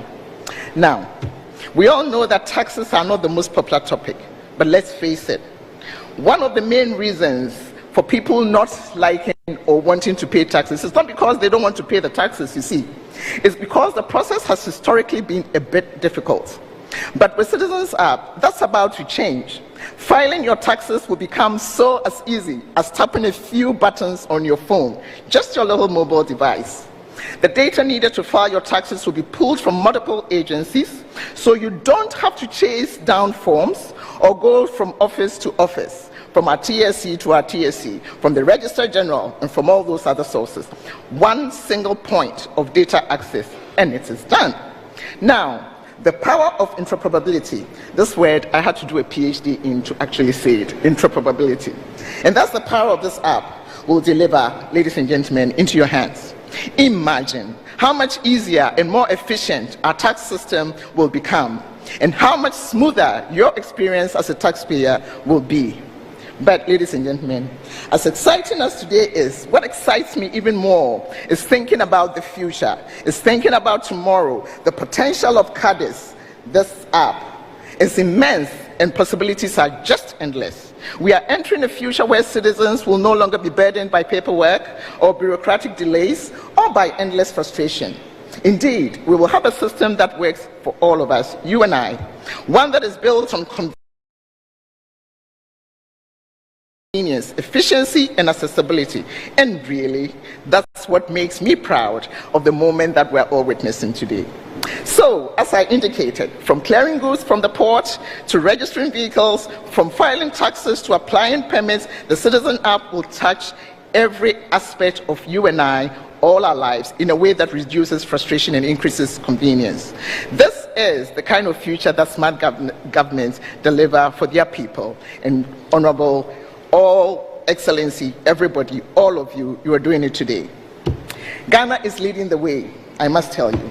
We are making life easier for our citizens because we believe that's what governments should always do, make things simpler, not harder. Ladies and gentlemen, the Citizen App is more than just a system. It is a promise and the future that you and I wish to see. A promise of the people of Ghana that we will continue to leverage technology to make their lives better, and a future where government services are no longer seen as a hurdle, but it will always be seen as an enabler of progress. We are indeed creating a system that will empower each citizen, drive productivity for this nation, and contribute to the economic growth of our dear mother Ghana. In fact, I am beyond excited. I am just beyond excited to see this journey to see where this journey will take us. For us today marks the beginning, and what I mean by us is the Ghana Revenue Authority, my people. This marks the beginning of a new chapter for us, Ghana Revenue Authority, and for this amazing.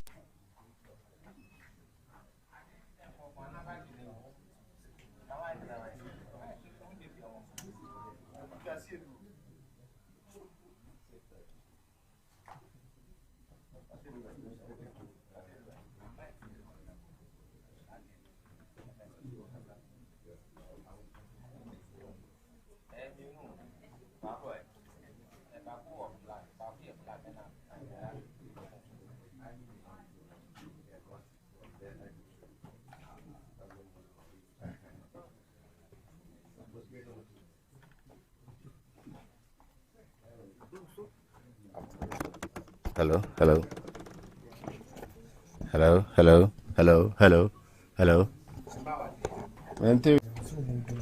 What are you doing?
So the Citizens App official launch is happening at the moment. The guest is the Vice President, Dr. Mamadou Baumia. Opoku from the GRA was explaining the app, and he gave us CITIZENAPP.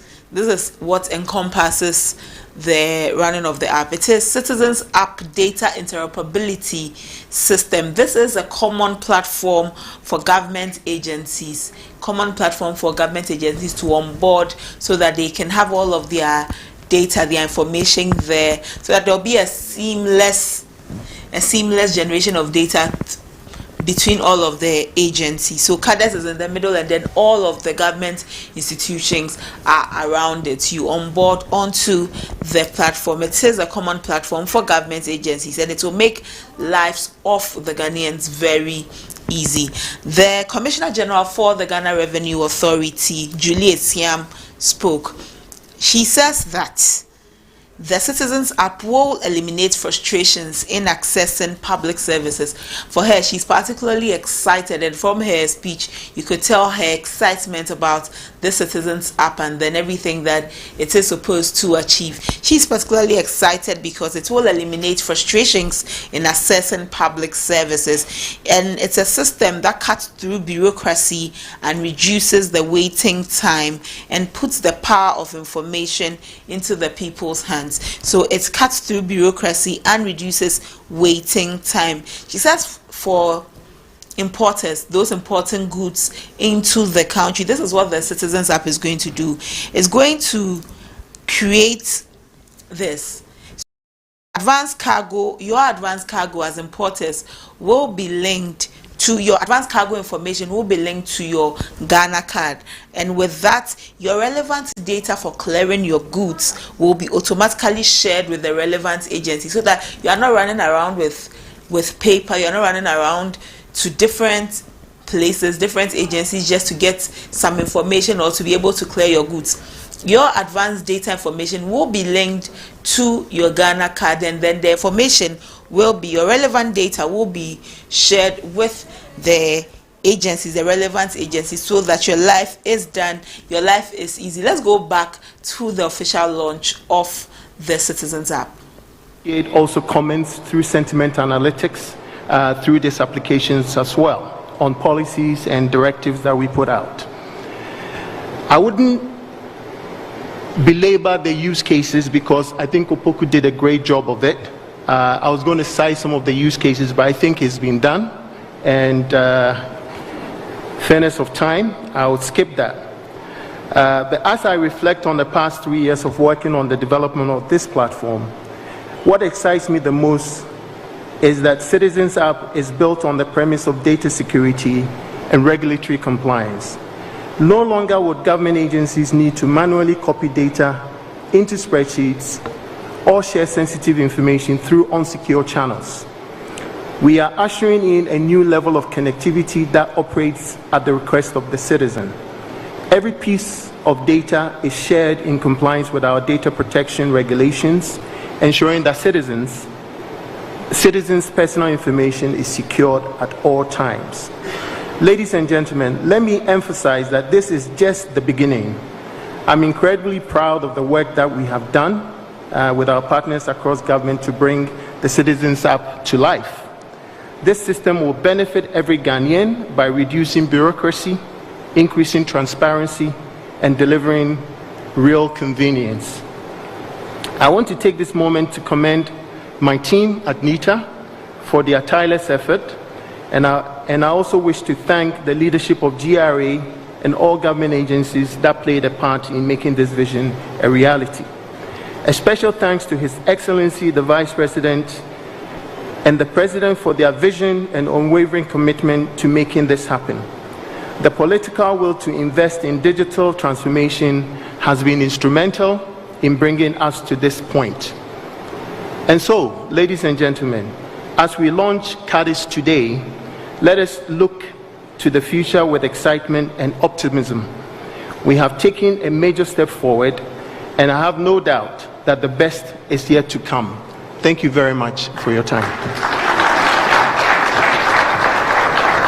Thank you very much, the Director General of NITA, for those warm thoughts.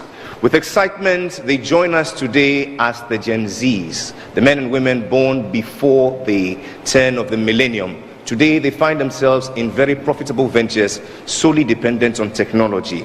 Talk of digital marketing, social media management, app development, beat makers. They make more than people make in 8 to 5 jobs in a day. And so they have no appetite for laxity at all. They want everything at neck-breaking speed. Mr. Vice President, they've come with warm thoughts to celebrate you for this great initiative and how it means a lot to them. Ladies and gentlemen, please welcome the Gen Z Performing Arts.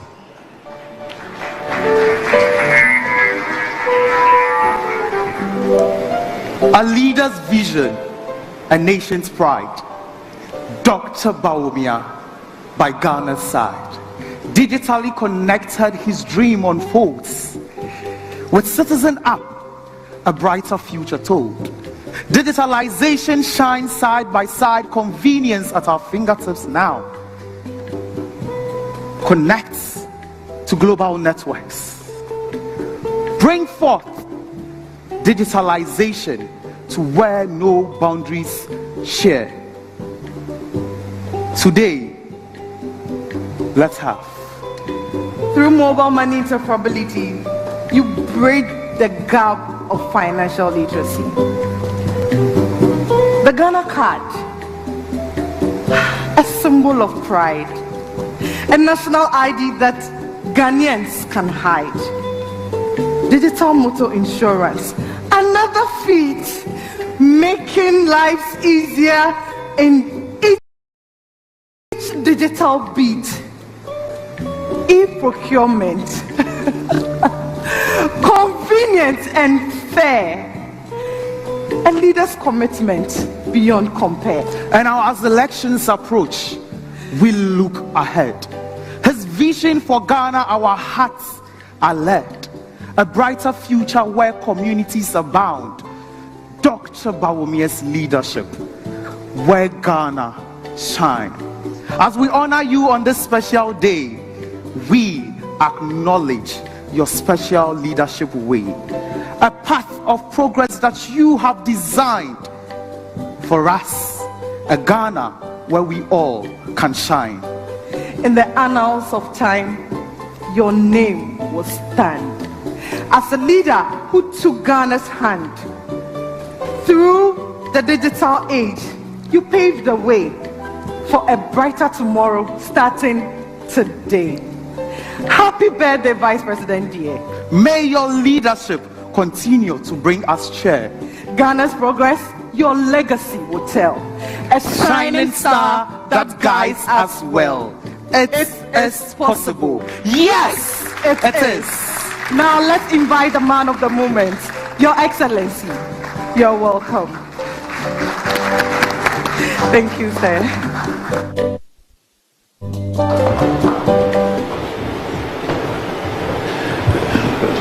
Thank you very much. I suppose with the Gen Zs, you never know what to expect. Please have a seat. Most grateful. The Minister for Finance and Economic Planning, members of Parliament, Your Excellencies, members of the Diplomatic Corps, the Chairman of the Board of GRA, Commissioner General of GRA, Deputy Governor of the Central Bank, Director General of NITA, representatives of civil society, distinguished invited guests, fellow citizens, ladies and gentlemen.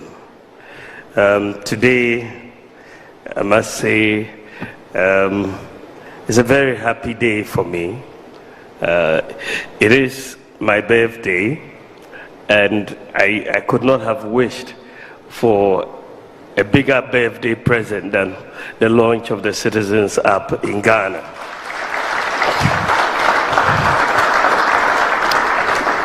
Since 2017, the government of His Excellency President Nana Addo Dankwa Akufo-Addo has set Ghana on a digital transformation journey towards a brighter and more efficient future for our country.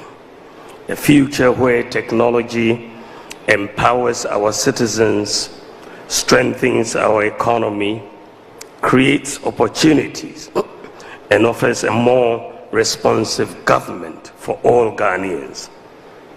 Before the start of this journey, digitalization was not part of our development equation. Before we began this journey in 2017, digitalization was largely seen as a peripheral concern, not central to the country's national development agenda.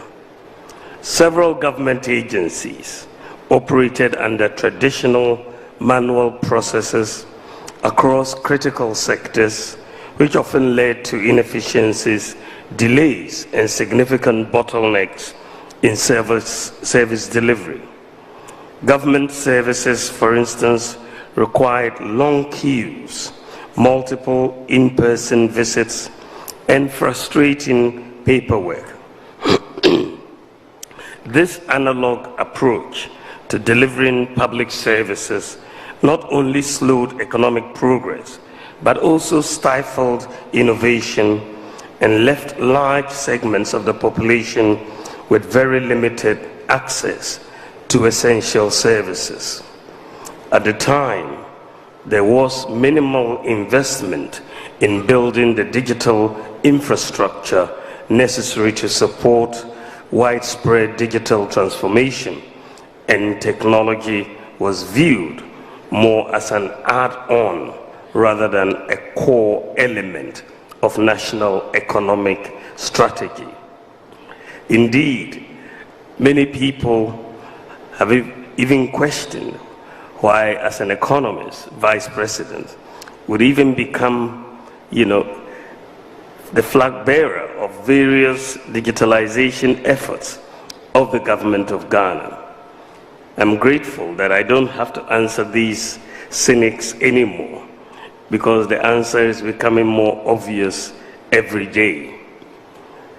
The fact is that as the world enters the fourth industrial revolution, it has become obvious that no economic strategy can succeed without a strong digital foundation. In key areas such as public administration, trade, education, financial inclusion, and healthcare, the absence of digital systems means that processes were slow, non-transparent, and prone to errors.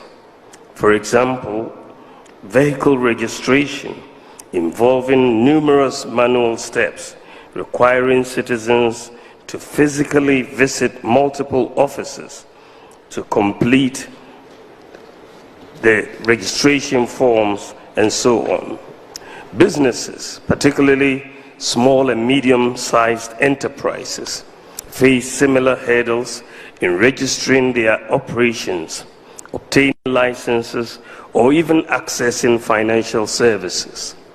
These delays in service delivery not only hurt economic productivity, but also create space for inefficiencies and, in some cases, widespread petty corruption.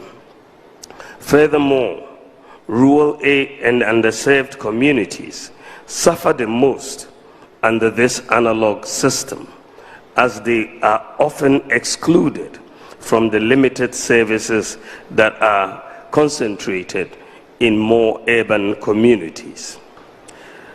Under the leadership of President Nana Addo Dankwa Akufo-Addo, we have made digitalization a central pillar of our economic strategy, recognizing that the fourth industrial revolution is already happening and it is reshaping the global landscape. As a country that has missed the previous three revolutions that many nations took advantage of to become developed countries, we must not miss the fourth industrial revolution. We must seize the opportunities that this fourth industrial revolution presents. There is mounting empirical evidence that highlights the transformative potential of digital innovation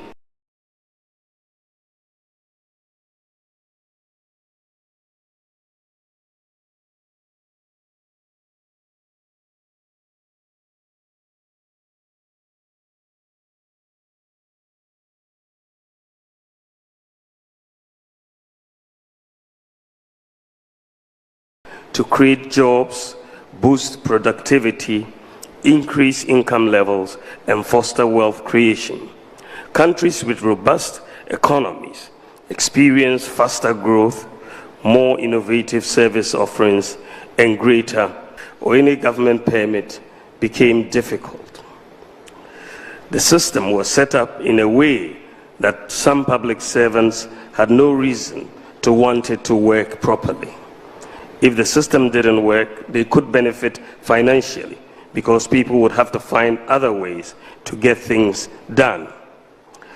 We faced significant challenges, such as the absence of a functional property address system, cash, manual databases, limited health care access in remote areas, challenges in tax collection for development, and so on. As a result, a large portion of the population was excluded from formal financial systems, relying instead on informal, often insecure methods of saving.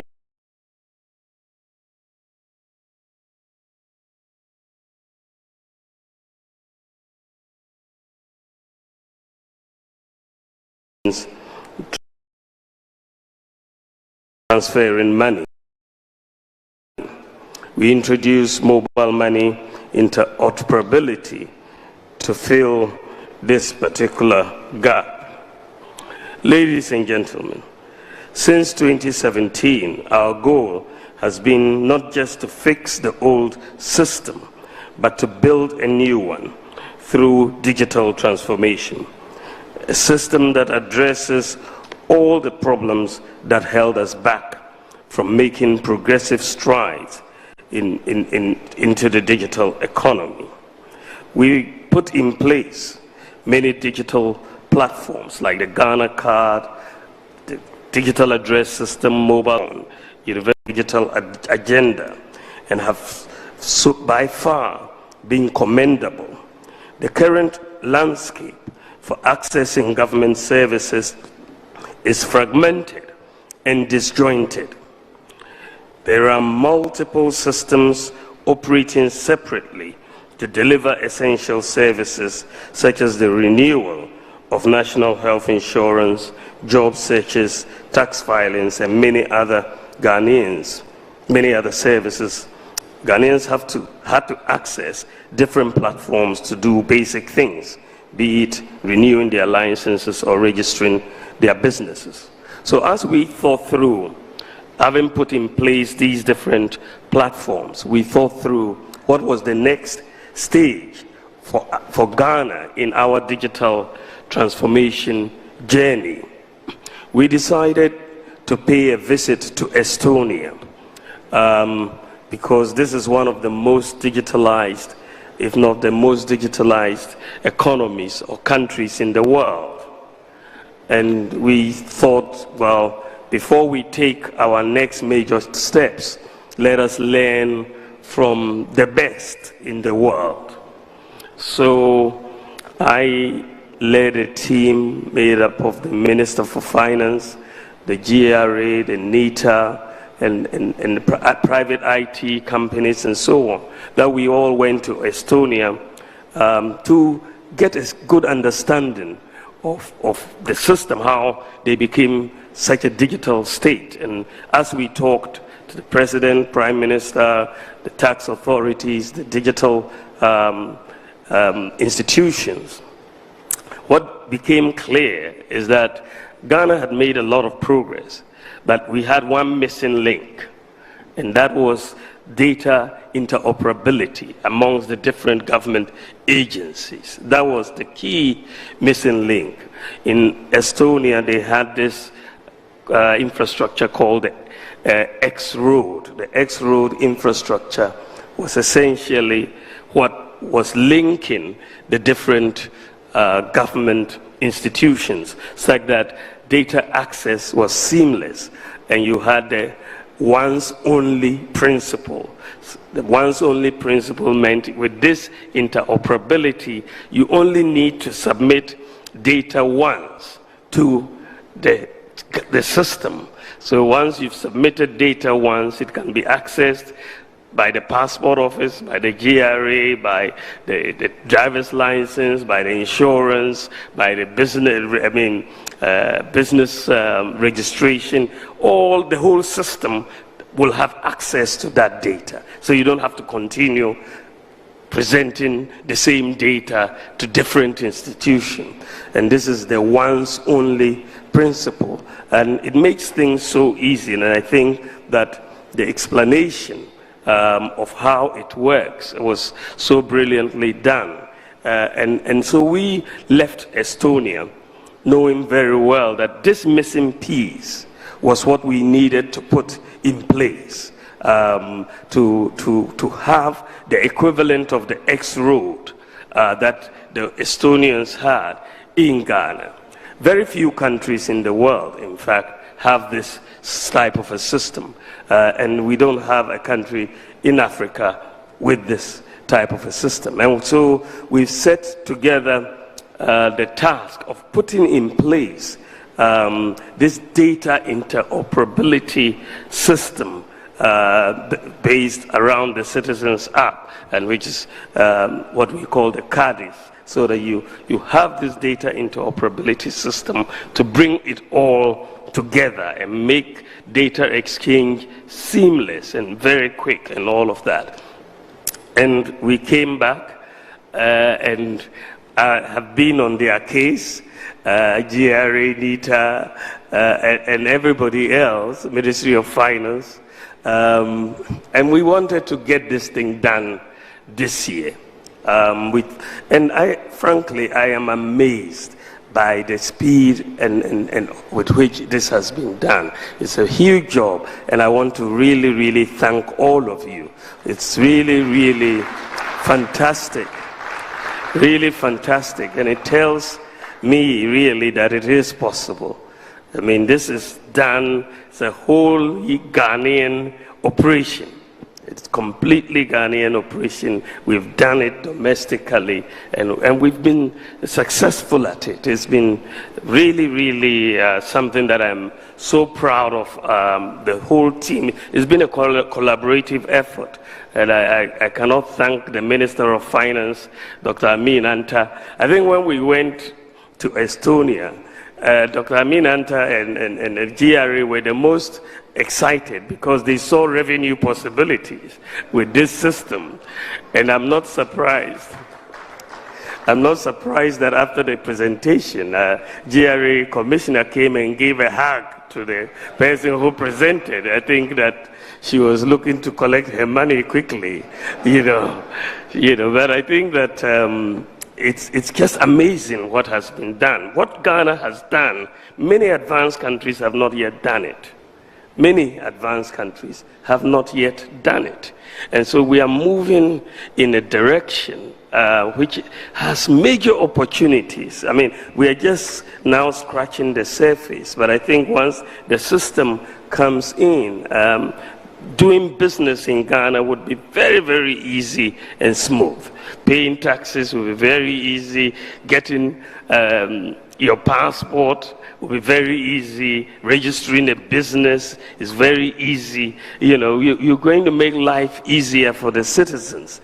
And this system also allows the government to communicate with the citizens. The app allows that communication from government to the citizens. So this is a very exciting development in our digitalization journey, because we are providing in this context a very efficient digital economy which has data interoperability, in which a single instance of data access across government agencies. It has a digital ID for everybody that offers unique identification like the Ghana card, and the use of cybersecurity and blockchain to create a robust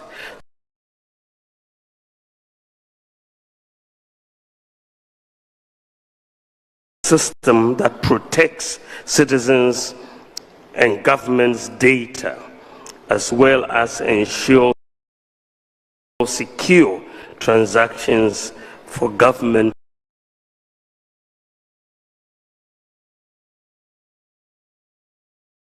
interactions. We have a centralized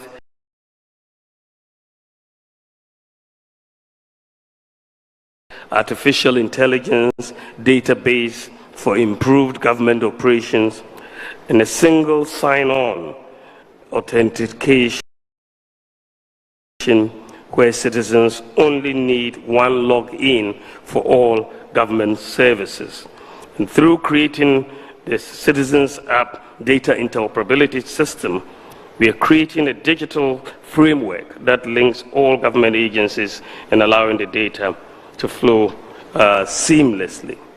And we can go through, the parents can now apply for a birth certificate with ease without the need for multiple trips to government offices. In fact, it's done now at the weigh-in center at the hospital. You can get the birth certificate issued, and when the child reaches the age of travel, seamlessly they may obtain a license, register a business, and so on. So the use cases are just tremendous and so much. And really, let me extend my deepest gratitude to partners and all the government agencies that have contributed to the ambitious and transformative project.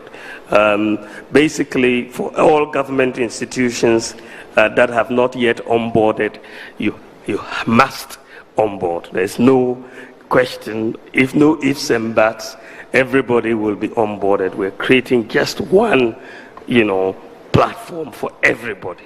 So onboarding is a must for everybody. But what I see with the Ghana.gov platform, for example, is that we've onboarded about 99% of all MMDAs, 99%. That's huge. And so I expect that same thing in this context as well. I think we will have everybody on board. But I think that we are just not launching an app. We are launching a new era of citizen engagement. But this app will only be as successful as people who use it. So I would like to urge all Ghanaians to embrace the Citizen app and to take full advantage of it. Using it does not cost anything.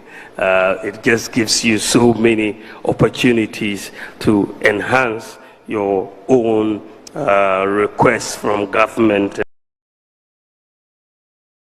and obtain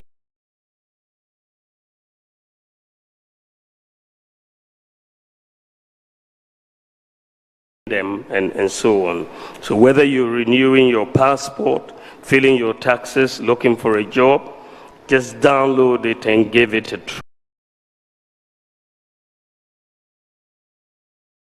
try. I also want to encourage you to share your feedback with the system, to tell us how we can make the platform even better for you. After all, this app was built with the Ghanaian citizen and resident in mind. We want you to feel a sense of ownership in this national project, and your input will make it even more powerful as a tool for all citizens. Together, we are creating a government that works for you, one that is efficient, transparent, and ready to meet the demands of the 21st century. Excitement.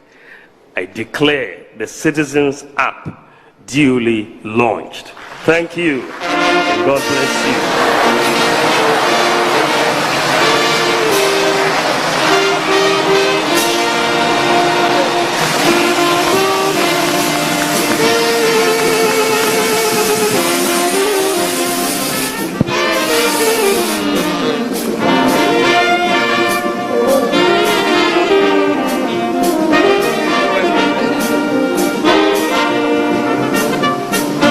God bless you now. We all sing. May God bless you now. May God bless. May God bless. May God bless you now. With 3 happy cheers. Hip hip. Hip hip. And hip hip. Mr. Vice President, from all of us, we give to you this gift, the Citizens App. And it's our hope that next year by this time, be the good Lord willing, inshallah, His will be done in your life. Mr. Vice President, please indulge us as we take 3 very important photographs to mark today. I ask that we all be seated. The first party I shall invite will be the GRA team alone. The GRA team alone. Please come up. It doesn't include the ministers yet. This is the GRA team alone. A spot of music as they come.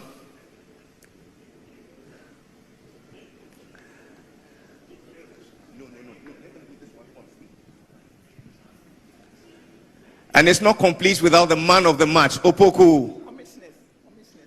All commissioners, please join us.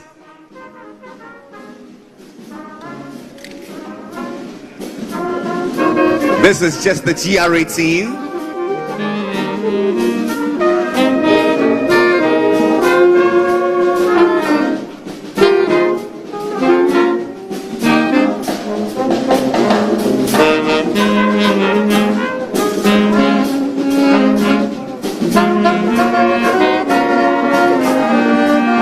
Members of the team, respectfully ask that you please be seated.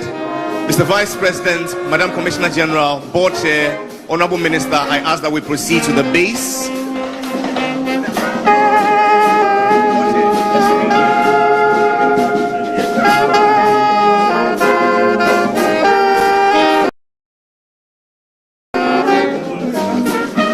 I shall now invite all ministers and deputies to please come up.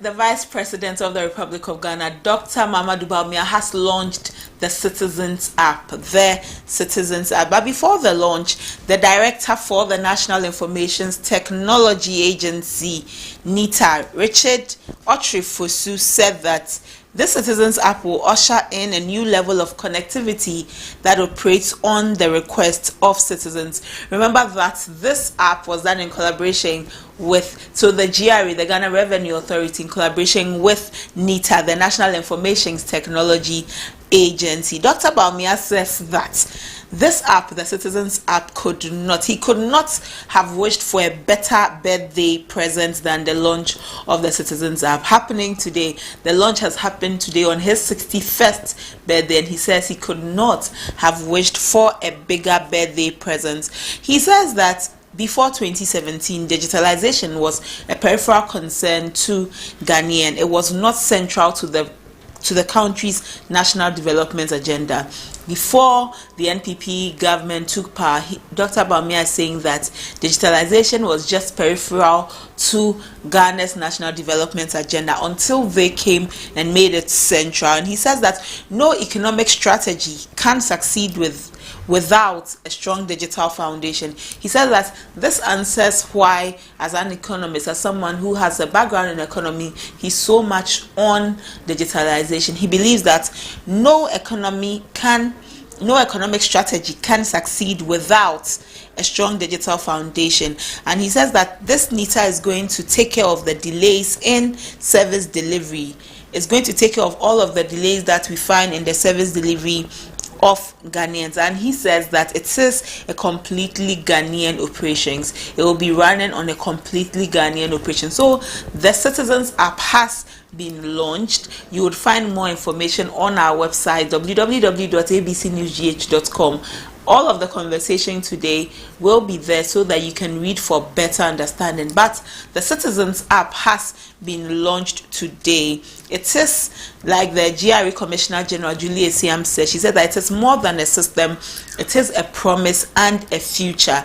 And it is an app that will touch on all aspects of lives and reduce frustration and increase convenience. At the base of everything, the app is supposed to reduce frustration and increase convenience. And I'm calling on all Ghanaians to make use of this app. This is where we bring ABC in the morning to a close today. This is how we bring ABC in the morning to a close today. We thank you for joining us on ABC in the morning. We'll come to you same time tomorrow. We will come to you same time tomorrow with Front Story, with Business Fix, with the main discussion, with politics today. We apologize for being unable to bring you politics today. We had to take the launch of the Citizens app. But I will leave you with the verse we started with today from Proverbs chapter 31 verse 8 and 9. Speak up for those who cannot speak for themselves, for the rights of all who are destitute. Speak up and judge fairly. Defend the rights